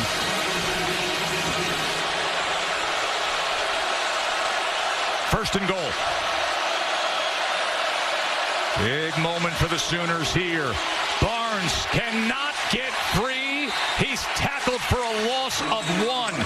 That was Walker getting to him. Matt Austin is our rules expert. What do you say about that pass interference? I think the pass interference was a good call because they were a little handsy, but the defender definitely grabbed some shirt and was pulling him back where he couldn't get any elevation to try to jump.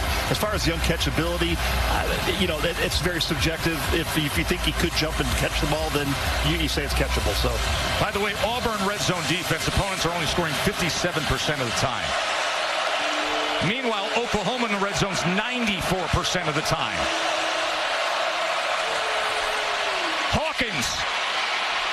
Hawkins is driven back. Boy, and it was Jaron Thompson, the safety, really turning Hawkins back in. We saw him get banged up earlier in the game on that big hit on Hawkins. The last time we saw him scramble to his right. And now a massive third down here for Oklahoma. And just listen to this. Listen to what playing on the road in the SEC sounds like. Third and goal.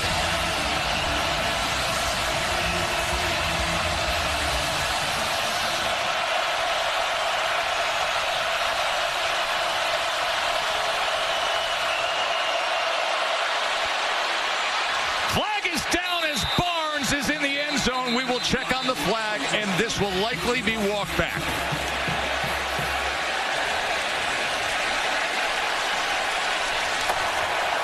Illegal motion, offense. Number 10 was moving forward at the snap. It's a 5-yard penalty, repeat, third down.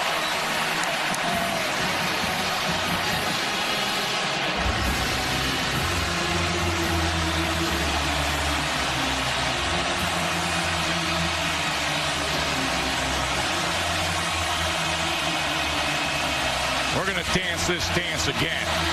And Jordan Hare is ready to explode as their defense is trying to shut the door on the Sooners' effort.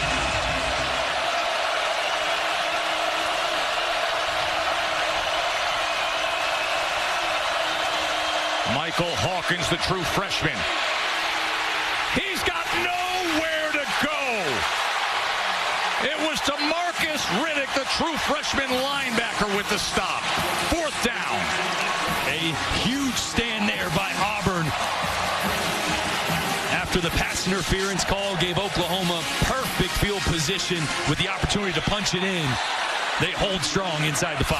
Beck Schmidt, who had been the starter the last few years, on for the field goal attempt. And look at the coverage. Once again, just nowhere for Michael Hawkins Jr. to go with the football. Tyler Keltner was the starting kicker. He's out. So Schmidt with experience with the attempts. And with that, he gets 3 more for the Sooners. And we've got a 14-10 game. And that Auburn red zone defense, we told you, among the very best in the country.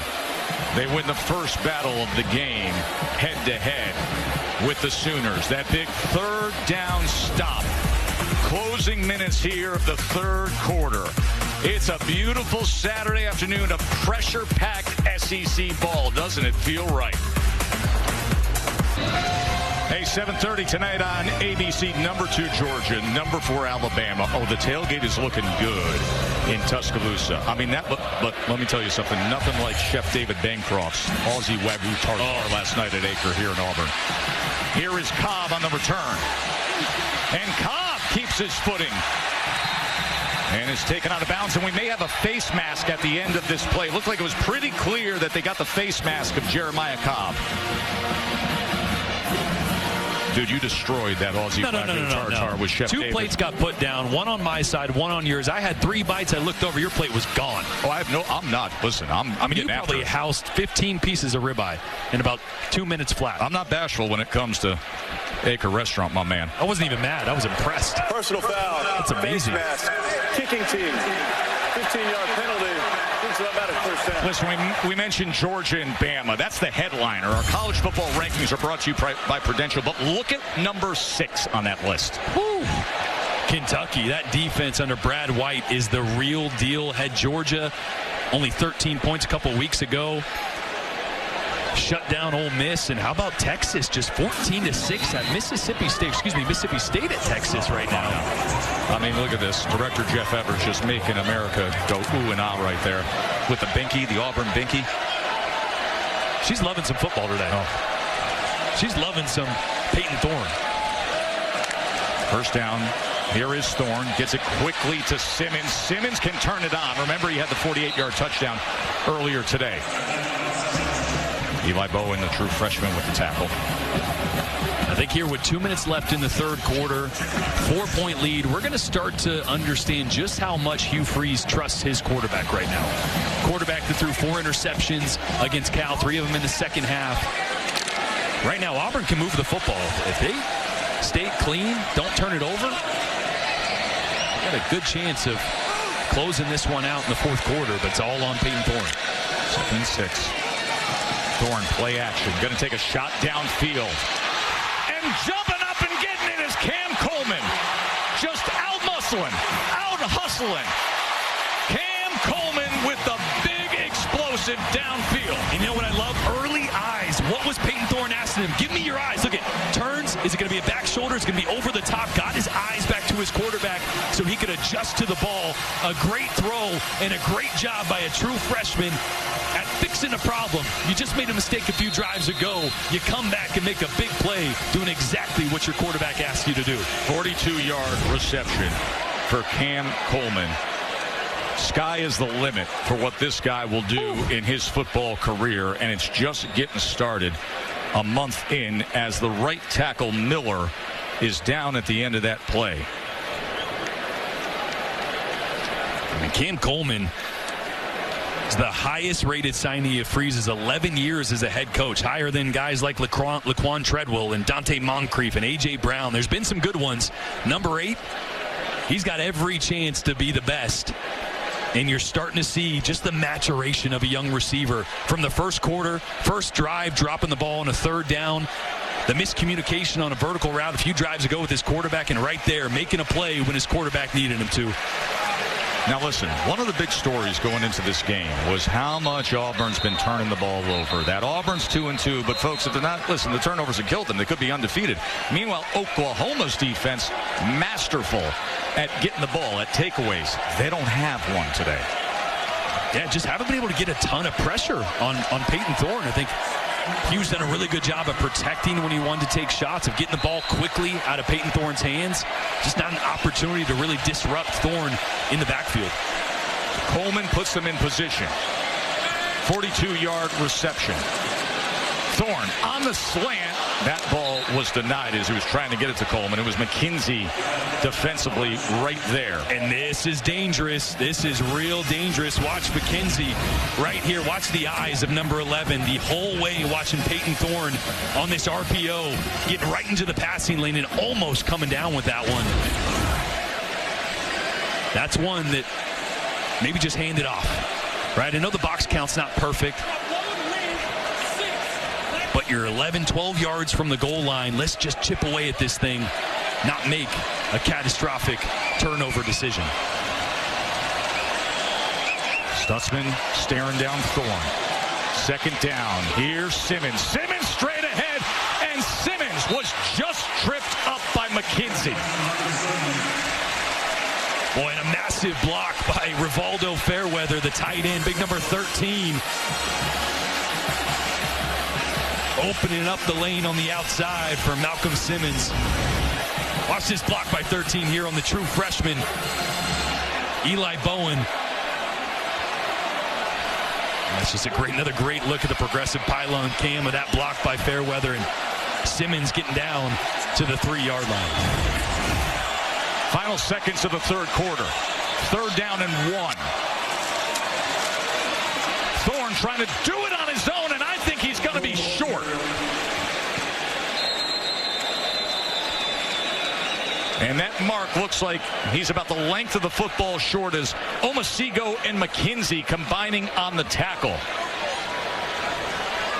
And we're going to have drama with 4s up in the air. That's the end of the third quarter. It's a 4th and inches. The SEC on ABC, presented by Burger King, returns after this message and a word from our ABC stations. 4th and inches, what will you decide to do? The book says go for it. Didn't like it. We're going for it. Thank you. Best of luck. Boy, and watch right here, Peyton Thorne in his center. Connor Liu just practicing a quarterback sneak right there. Let's see if that's what they do. Remember, Sam Jackson was the short yardage quarterback when they went for it on 4th down inside the 5 and failed earlier today. Let's see if that's what they do. To start the fourth quarter, 4th and 1. Do they get the push? There it is. That's what they practice, and that's what they got. So the fourth quarter opens up with Auburn. And you see Joanna and Jeff Thorne saying, yeah, that's a 1st and goal.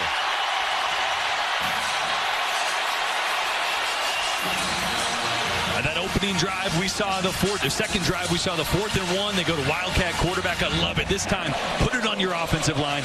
Put it on your quarterback, those running backs and tight ends. Little tush-push for the pickup. And I love they practice it because this is a team that's gunned all the time. I love that they had all the offensive linemen trying to shield what they were practicing, except you got that sky cam. You got that sky cam, Mr. Rogers. And found it. Me. Thorne to the end zone. Flag comes down as Luke Deal gets the touchdown reception.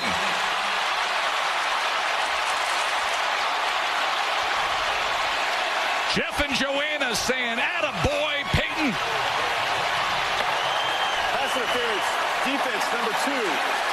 Billy Bowman was draped all over Deal there, and a great throw by Peyton Thorne. Look at all the linebackers. Danny Stutzman sucking up, and a great job putting that where only Deal could get it. With one of the best safeties in the entire country, Billy Bowman draped all over him, and the catch looks good. And a massive 4th down conversion and touchdown answer from this Auburn offense and Peyton Thorne.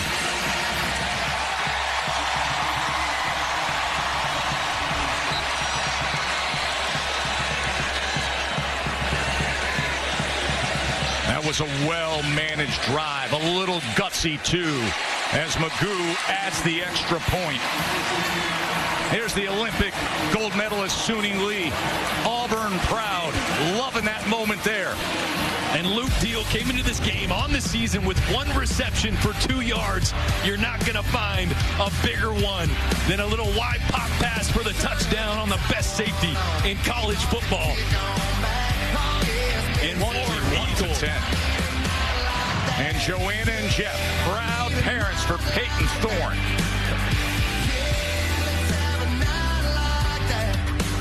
If you hear at Jordan-Hare Stadium, where Auburn came into this game with 14 turnovers, it was killing them. That's why they had the 2-2 record. Today, not a single turnover, and they're in control against Oklahoma here in the fourth quarter. Let's say hello to Kevin Nagandi in the studio. What's up, my man? Let's take a look at this. Number 4, Alabama set the host. Number 2, Georgia tonight. The fans, even though we're about 90 minutes away from kickoff, filling it up. Ready to go. The Tide come in as a 1-point underdog at home for the first time since 2007. That was Nick Saban's first season in Tuscaloosa. Back to you. Jordan Rogers, give me the X factor in that game, Georgia and Alabama, coming up here on ABC. I actually think it's Mike Bobo, the offensive coordinator for Georgia. Against Kentucky, they didn't move, no motion or anything. I want to see a more creative game plan to give Carson Beck more layup throws to get that passing game going. And now the true freshman quarterback for Oklahoma, Michael Hawkins, in a tough spot, trailing by 11. He only has 61 yards passing up until this. Bauer Sharp, chunk plays, Sooners. Boy, the respect you have to give Michael Hawkins Jr. when he gets outside the pocket. Watch this corner sit and wait for him, and that leaves Bauer Sharp to skate down the sideline. That linebacker corner was on Sharp, had to peel off to make sure the dual threat quarterback didn't take off with his legs, and it opened up the explosive play downfield. 35-yard reception for Sharp. Hawkins, short pitch to Barnes. Barnes well blocked, and a first down, Oklahoma. Just what they need for this possession. And now you're starting to see an uptick of the tempo here for Oklahoma. They've been similar to Auburn, trying to go fast, slow it down, look to the sideline. They're going to mark them just short, just like an inch short of that line to gain. Well, and Auburn trying to sub right now, so they're going to hold Oklahoma. Let these defenders trot off the field. They only got one more to get off the field there. That was Crawford, who was late to run off. All right, here we go, 2nd and inches. Sawchuk straight ahead and a whole lot more. Gavin Sawchuk, as Oklahoma has found their offense here in the fourth quarter. We're going to check on a flag back at the 29. Holding offense number 87. 10-yard penalty. Repeat 2nd down. Well, it's going to be Jake Roberts. Just getting his left arm hooked on a defender. He's right here. He's going to work up, and then as Sawchuk cuts to the left, he's going to get his arm hooked right around Austin Keys, I believe, the linebacker. That wipes off a big run. Seth Luttrell, the play caller for the Sooners. They got to strike, and they got to strike fast. Sawchuk, the lone back. 2nd and 11.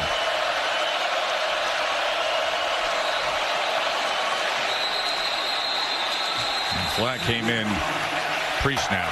Prior to the snap, false start, offense number 86. 5-yard penalty, 2nd down. All of a sudden, they're going in the wrong direction. That's McIntyre, the backup tight end. Yeah, the tight end that had to change numbers because of Jacoby Johnson, the cornerback, coming over to wide receiver like Katie mentioned earlier. Just getting a little too antsy on that play. And boy, after 2 big positive plays, now headed in the wrong direction twice in a row. 9th penalty on Oklahoma for 74 yards. As a young quarterback here, you're not going to get all 16 back here on 2nd down. Just get something positive.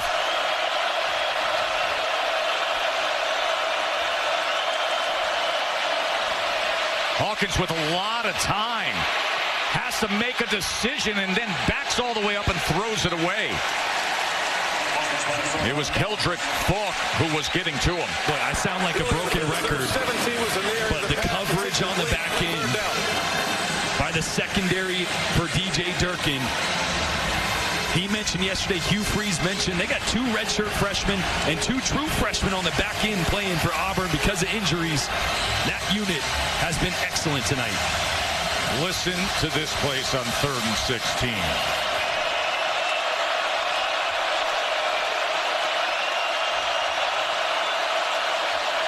They're going to go quick to Hester, and Hester won't find much on what was 3rd and 16 as Riddick, who's been very active today with another tackle. And Oklahoma's going to roll the dice here. Look, they're getting a ton of man coverage. At some point, they're going to have to take a shot downfield. Get a 50-50 situation. Give your guy a chance to make plays or make a play downfield here on 4th and 10. And I'll remind everybody of one of the big stories coming into this game, and that is all the injuries that Oklahoma has suffered at receiver. They don't have the weaponry they want to have on the outside. 4th down and 10. True freshman Michael Hawkins on 4th and 10. He is sacked. Jalen McLeod shuts the door on Michael Hawkins. Jalen McLeod beating the left tackle with a speed rush. He came off last drive with a bum shoulder, back out there fighting through pain in one of the biggest pass rushes of the night to stop Oklahoma on 4th down. And up 2 scores, give the ball back to his offense. Auburn, in a season where they've looked at what's happened, the game against Cal, the game against Arkansas. You heard what Hugh Freeze said. Hey, man, we play Arkansas 10 times. We're winning. Like, these fans are sitting there saying, how do we have these 2 losses? Well, you turn the ball over. Today, you don't turn the ball over. Yeah, great quarterback play today, protecting the football. And the downhill run game really started getting going with GWES Hunter as well. Now Hunter right behind Peyton Thorne. He has 52 yards rushing on 11 carries. Maybe they will feed him here in this 4th quarter, and that is the case here. And this is exactly what GWES Hunter can do.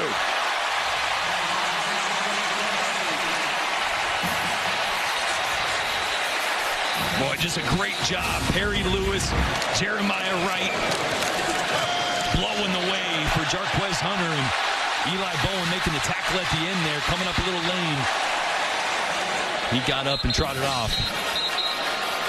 Big hit, but a great run by Hunter. And this is where you want to see the physicality, the size that Auburn has up front with GWES Hunter, just to be able to take over a 4th quarter on the ground. Oklahoma's defensive coordinator, Zach Alley, said to us the other day, he said, I think GWES Hunter is the best player on the field every time he's on the field. And right now he's got 74 yards on 12 rushes. Georgia and Bama is coming up next right here on ABC. Heavyweight battle in T-Town on the other side of the state coming your way.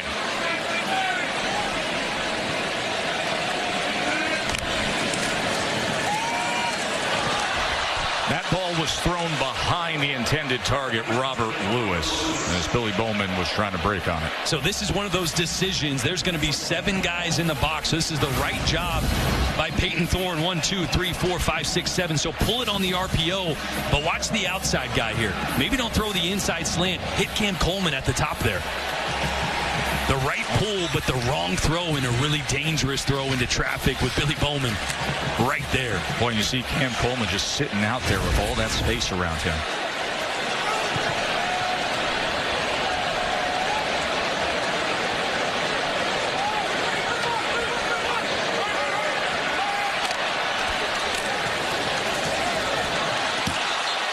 Now, somebody was off the mark there. They went with a quick strike, but KLS was streaking down the field. Yeah, another miscommunication. You got a soft corner there. Peyton Thorne's expecting that to be a hitch route. There was another time on that touchdown throw. Remember, he pumped thinking KLS was going to stop on a hitch route or a stop route, and he went vertical. So a lot of communication issues between these receivers. Not sure who was wrong on that one, but it stopped the clock for the 2nd play in a row when a run play was called. 3rd down and 10. Play clock counting down.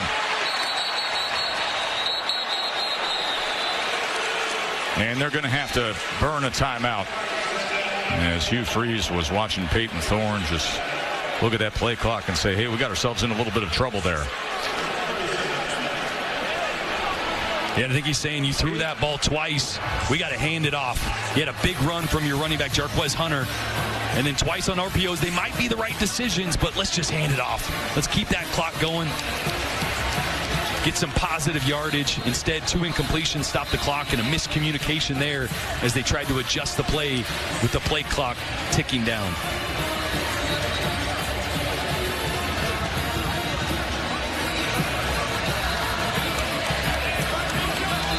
Peyton Thorne 16 and 25, 251 and 3 touchdowns today. On a day we really have seen the young wide receivers shine. Simmons had the big touchdown. Coleman's had 82 yards to lead the day receiving. They're down in 10 after the timeout.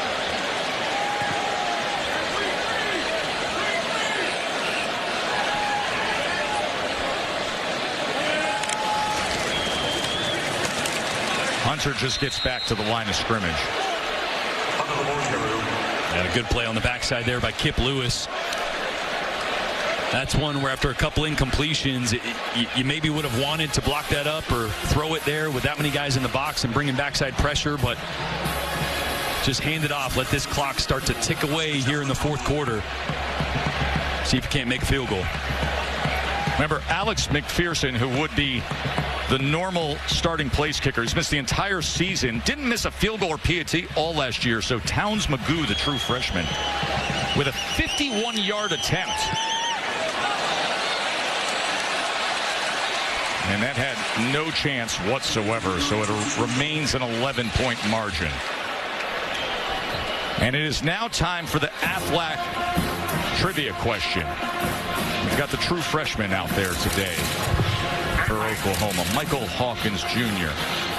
And we ask, before what happened today with Michael Hawkins Jr. starting here on the road at Auburn, who's the only other Oklahoma true freshman quarterback to make a start on the road? Their first start on the road, it should be. Who's the only other Oklahoma quarterback as a true freshman to make their first start in a road game? They've had some of the all-time greats. Caleb Williams came in the Red River and started next week, but I think that was at home. He was a freshman in 2021. But let's answer it here. This is a good one, right? Because you got to go all the way back to 1984, and it's an all-time legend in football. The last true freshman to make his first start on the road, a true road game for Oklahoma's Troy Aikman.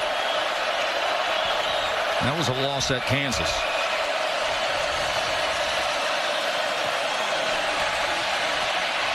Hawkins is going to air it out and connect. Big time throw and catch. Hawkins to J.J. Hester. What did I say? Last drive, they're getting man coverage. At some point, they're just going to have to take a shot. And who is it? J.J. Hester, the 6'4", 200-pound, fifth-year senior working on Kane Lee. Really the best cornerback for Auburn right here, man-to-man. J.J. does a great job of stepping on his toes there, climbing on the inside, then getting outside and staying vertical. And what a dive by Hawkins. A 60-yard toss from Hawkins. Here's Barnes. And Oklahoma sitting back saying, hold on, we're knocking on the door. And we got just under 9 minutes to play, and we're going to cut into this thing. Boy, I just saw Michael Hawkins Jr. yelling at his offensive line, I think encouraging, saying, let's punch this in. You're seeing the true freshman. Parents in the stands. Annabelle and Michael Sr. Michael Sr., who played for Bob Stoops, was a cornerback. Second and goal. Barnes straight ahead, and here come the Sooners. So Michael Hawkins, the true freshman, starting on the road here with a 60-yard reception to J.J. Hester. The completion downfield, and then Barnes brings it in.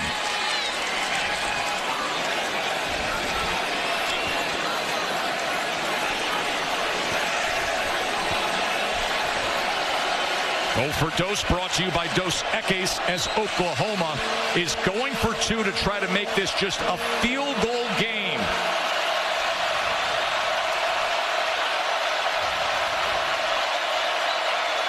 Can they cut it to 3?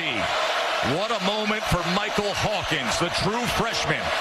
2-point conversion attempt. Hawkins looking to extend this play. Tosses it to the end zone. Diving effort from Sharp, can't come up with it. It was Jalen McLeod who was pressuring Michael Hawkins. But all of a sudden, you look up at that scoreboard, and what felt like the kind of game that Auburn was taking in for a nice soft landing. A 60-yard pass to Hester. And the Sooners are right back in it. Get your lemonade, look at the live oak trees, and take in all the pageantry and history of a football weekend here at Auburn. 21-16 after Oklahoma just found something offensively. What's going on, Kevin? Yes, yeah, we got live look in here. Carson Beck getting ready for Alabama. You know, Book, Georgia's the only team with no turnovers this season so far. No doubt about it. In the game last year against Alabama, Alabama did not blitz Carson Beck one time. Will that change tonight, Kev? Can't wait to find out. Number 2, Georgia, get ready for the road game against number 4, Alabama. That's coming your way prime time on ABC, Tess. I cannot wait for that, Kevin and Boog. Carson Beck with 7 touchdown passes on the year. Be interesting to see the kind of role that Jalen Milroe plays for Alabama. Do they commit to allow the quarterback run game? And we saw the deep ball come back against Wisconsin. Ryan Williams, the young 17-year-old talent at receiver, had a huge day. Expect him to make a few plays tonight as well. Between Ryan Williams and Bama and then Cam Coleman here at Auburn. I mean, you got 2 of the next great all-time receiver stars just blossoming here in this state. But this Georgia-Bama thing, it defines so much in our sport.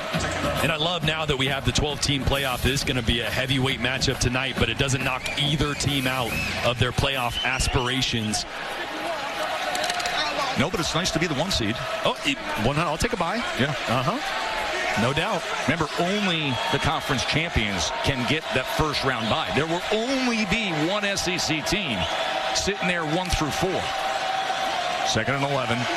Thorne steps up, avoids the pressure, tucks and runs, and makes the most of it before he's taken down by Kip Lewis. Yeah, and Peyton Thorne's got to keep making decisions like that. He's going to get himself into trouble if he decides to force one into tight coverage. Oklahoma was great on the back end there. So just cut your losses, scramble, try to make a play with your legs.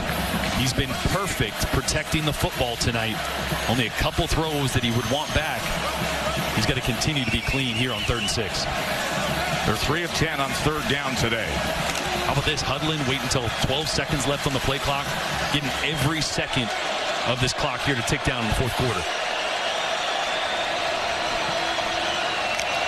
3rd down and 6. Quickly gets it out of the backfield and for a first down as it's Jarquez Hunter who's just sprinting out of that backfield, and he gets 7 yards on what was 3rd and 6. That great play design there. Trace Ford, the defensive end's got to peel off on Hunter. A little bit of a pick play by Keandre Lambert-Smith there as well. Just a great call by Hugh Freeze. And a big call. You felt like they needed some momentum there after how the last drive ended.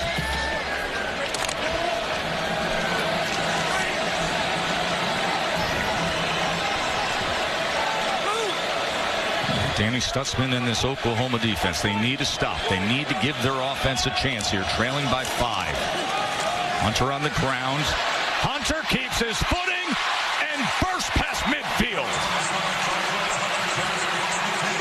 Boy, he's going to run right through an arm tackle from Danny Stutzman. Not many people can say they've done that. But this is Jarquez Hunter. This is why I was saying last drive, just turn and hand it to 27. Like, the first guy never brings him down. A couple positive plays to 27, and that clock now ticking under 6 minutes.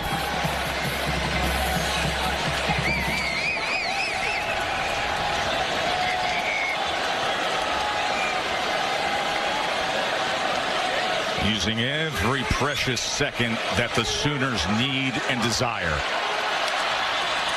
Snapping at 1. And Thorne goes ahead.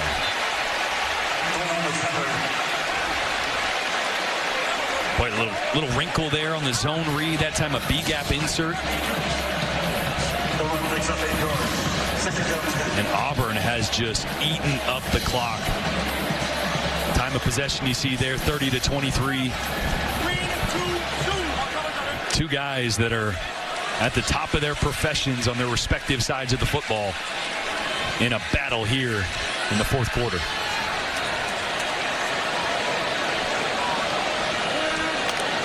It's 4-minute offense for Auburn as Alston that time was tackled for a loss. It was a good effort defensively by Omasigo. And Oklahoma keeps adding a second-level defender to the box here. I think they're saying, look, we're not going to let you just hand it off and take the time away in this game. We're going to force you to throw the football here. Put the ball in your quarterback's hands.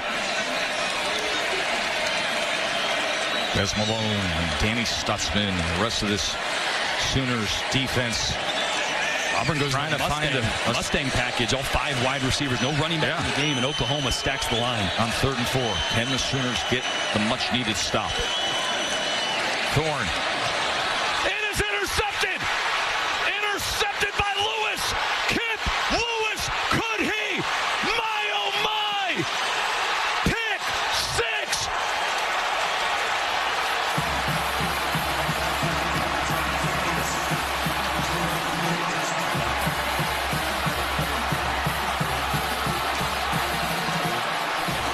And just like that,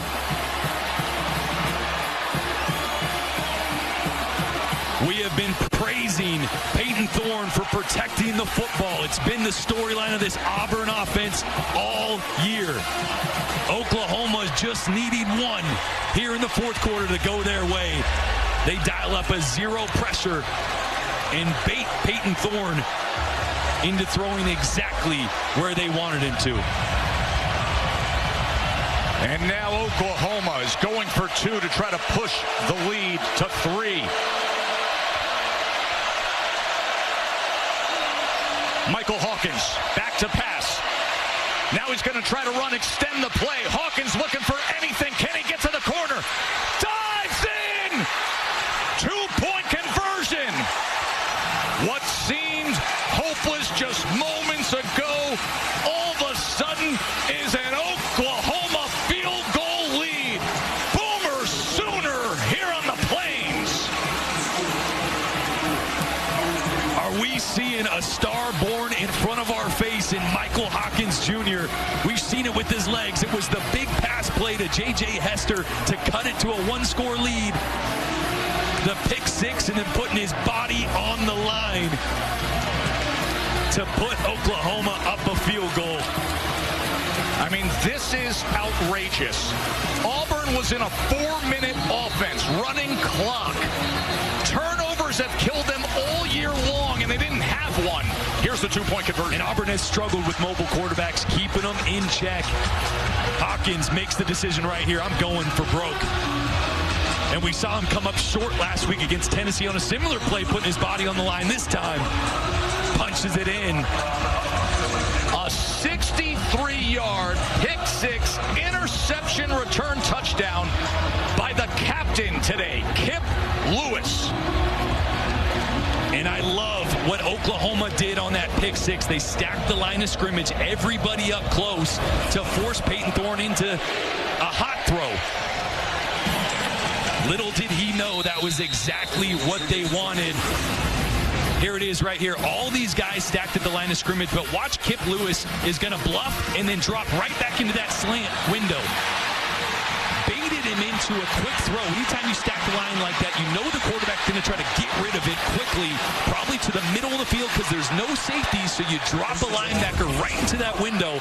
But, man, it's still not easy to make that catch and take it back for 6. That was a hell of a play. We're prepping for this game. Brent Venables described Kip Lewis as a ball magnet. Yep. The magnet got it. And then he became a rocket.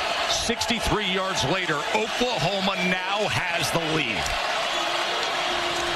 Option, Thorne, pitch to Hunter. Hunter out at about the 29-yard line, under 4 minutes to play. The story has been turnovers for these two teams. Oklahoma now 49 points off of turnovers. That's the most in major college football. And the storyline for Hugh Freeze and this Auburn offense continues with turnovers as well. Here's Thorne. Back to business. First down for Auburn as he gets it to Robert Lewis. Under 3.5 minutes to play. And here, 2 timeouts for Auburn. 3 minutes and 20 seconds left. You just need a field goal. Don't feel like you got to start taking shot plays. Take what's there. Get back to the ground game. Methodically get this thing downfield.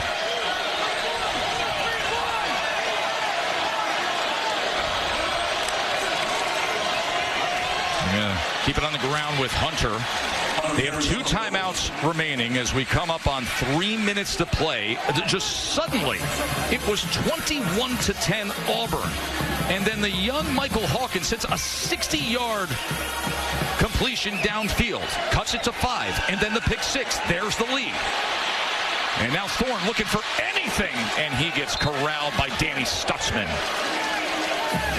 Thorne took a huge hit there right in the hip. You can see him wincing in pain. He's been putting his body on the line today as well. Danny Stutzman. Neck roll and everything coming downhill. Laying the hammer. Remember, they got a true freshman kicker in Towns Magoo who missed from 27 yards and 51 yards today. Alex McPherson, who should be the starting kicker, has been out the whole year. Out with an illness. Here's 3rd down and 4, and he's sacked! He is sacked by R. Mason Thomas!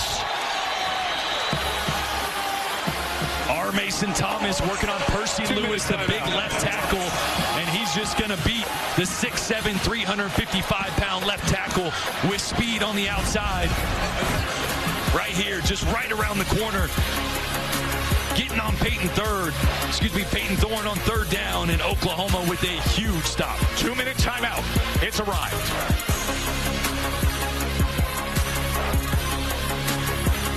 Here at Auburn, with Auburn all of a sudden trailing by 3, facing a 4th down and 11.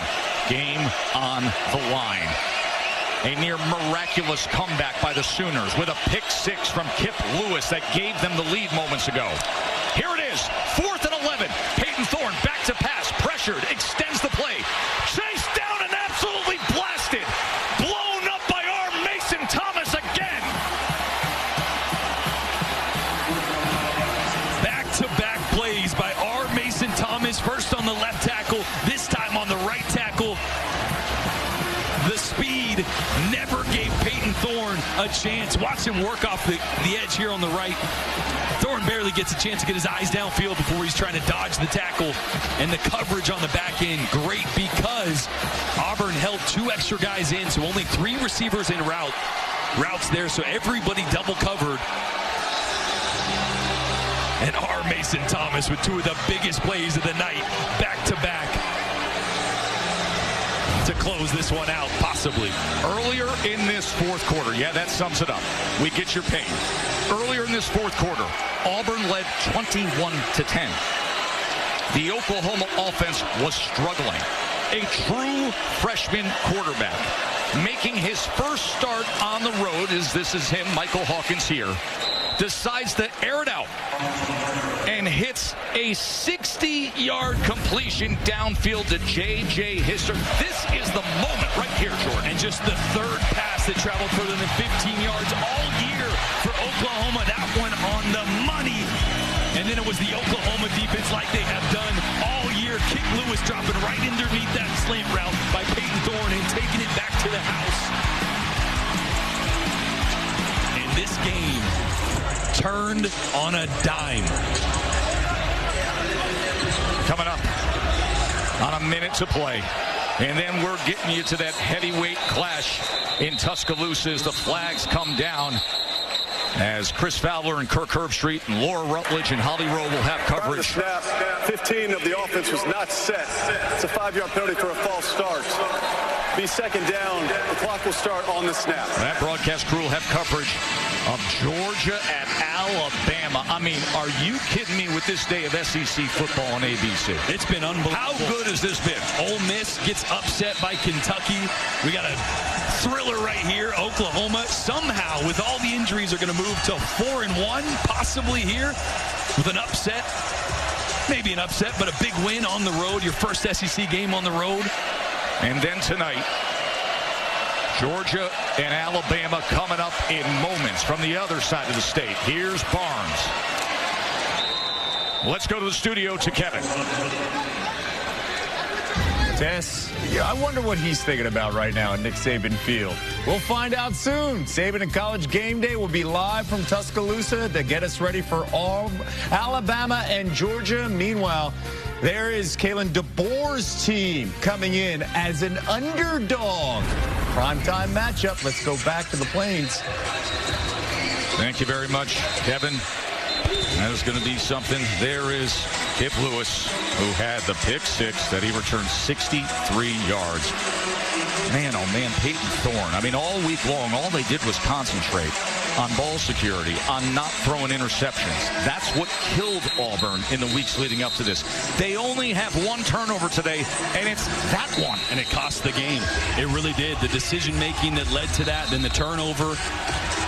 Auburn still with one timeout here, so on third down, they're going to be able to stop the clock, force Oklahoma to make a decision. Do you kick the field goal? Probably, yeah. But then that still makes it a manageable one-possession game. One-possession game. But it gets it out of the field goal range. Yep. So here is that 3rd and 11. As a young quarterback, you can't take a sack here. Absolutely not. Got to play it safe. Ball security, and think about the field goal range as well. Remember, the communication cuts off at 15, so he waits, and then under 15 on that play clock, he looks over to the sideline. They run option. Hawkins keeps it himself, and Hawkins gets it down to the 22-yard line. And timeout, of course, will be used by Auburn. And a great decision there by Seth Luttrell. The box was stacked. You had man-to-man coverage, but you had to force Auburn to use a timeout there.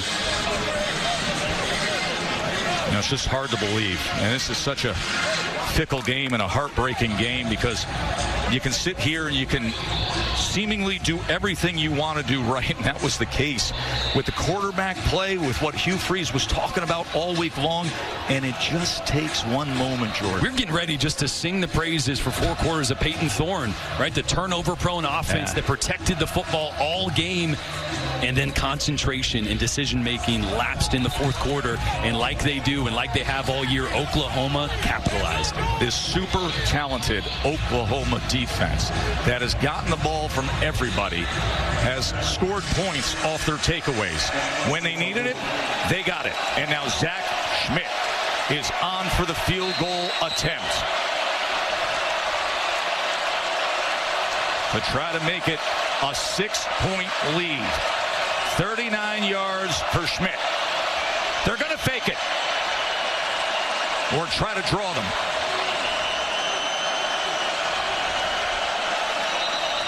See if they call a timeout here.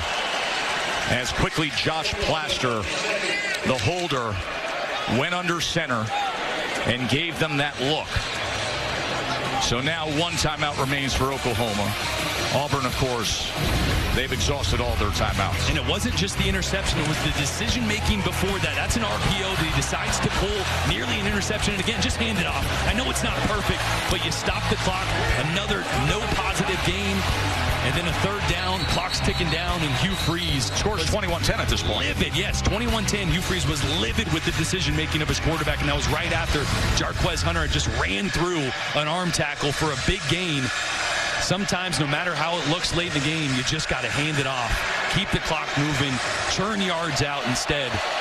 It's a different ball game here with 58 seconds left. All right, so back to business for Zach Schmidt. 39-yard attempt to try to give them a little bit of a cushion here with under a minute to play. Well struck. Good rotation and through. So now the stage is set for Auburn with no timeouts remaining to salvage this day at home. Field goal off the board now, so with no timeouts and probably a little less than 50 or around 50 seconds left, you're going to have to go nearly the length of the field. How does Peyton Thorne respond after a devastating interception that turned this game? They do have big, talented wide receivers, and they're going to need a couple chunk plays to get themselves in a situation to take a few shots in the end zone with little to no time left in this game.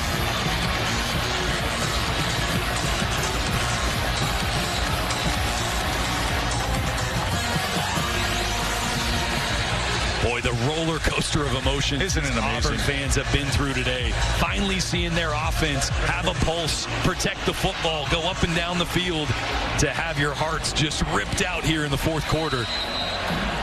That sunburn won't be the only thing that's hurting tonight.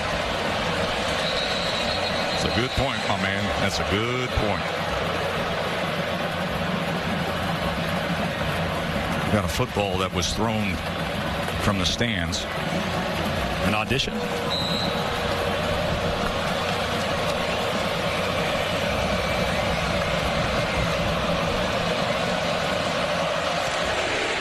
Schmidt kicks away.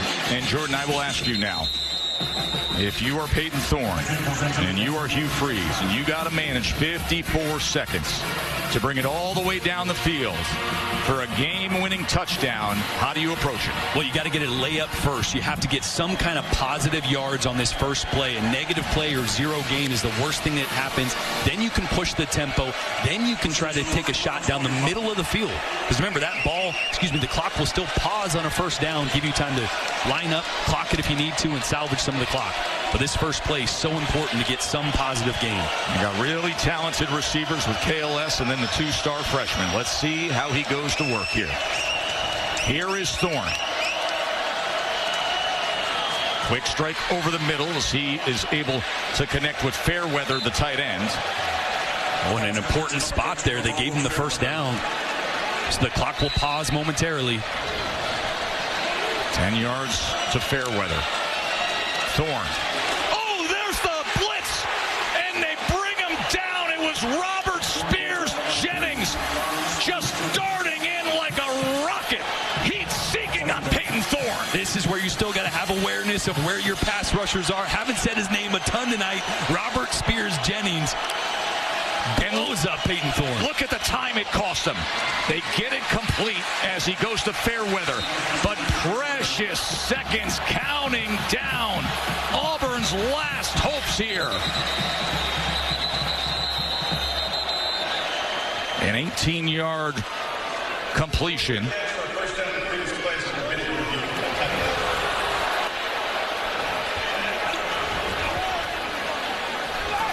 Last play is under review. They're going to take a look at that reception and that spot. What a huge benefit to Auburn. Get a chance here to huddle up, talk about your next play.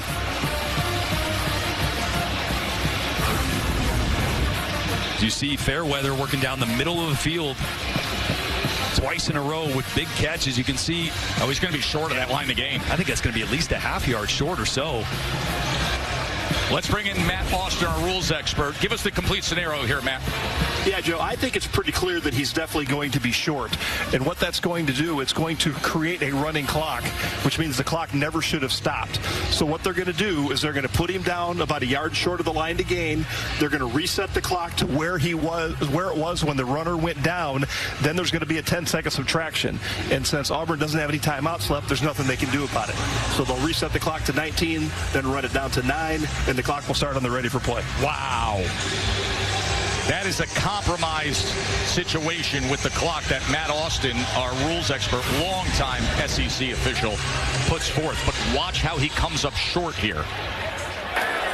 After video review, the ruling is the runner was down short of the line to gain to the 44-yard line. The clock will be reset to 19 seconds. Because it occurred under 2 minutes, there's a 10-second runoff. It'll be set to 9 seconds to start on the snap, on the ready. Third down. On 9 seconds, that's it. Yeah. No timeouts, 9 seconds. So Auburn's going to have to decide, you want to snap it right there, or do you want to, well, it's third down, but you still could it'll be fourth down then. Yeah. You still could clock it, though, and take a breath and figure out what that one play is, because you have the luxury with it being third down. The 1 yard doesn't matter. You need 20 or 30 yards right here. Here we go. Here's Thorne. Back to pass. Incomplete. 4 ticks of desperation remain. And if that would have been complete, that might have been game over. So it's a good thing that was incomplete there. And now Auburn and Peyton Thorne will see how far he can throw it. And if you look at the defensive backfield for Oklahoma, they are taking 3 defensive backs and lining them up across the goal line. And Thorne has the arm here. I watched him in practice on Thursday reach the end zone from the other side of the 50. Here's your ball game, America. Thorne's going to crank it up. It is caught at about the 13, and that will end the game. As that young man has a breakout moment, a true freshman starting on the road at Auburn, Michael Hawkins, a defense that came up big at the right moment with a pick six by Kip Lewis, and an Auburn 21-10 fourth quarter lead vanishes. It is Boomer Sooner for an SEC road win.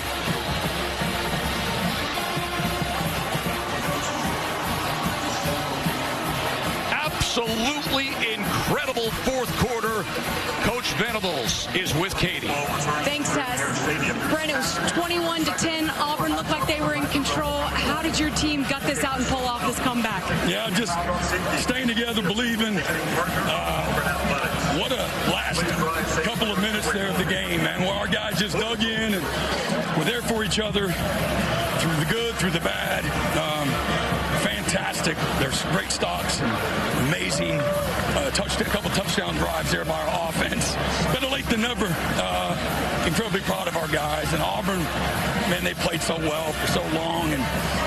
But, hey, we just kept hanging in there. And that's what we told them, man. Just find a way to win. Get to 4-1. Somehow, some way, you got to believe.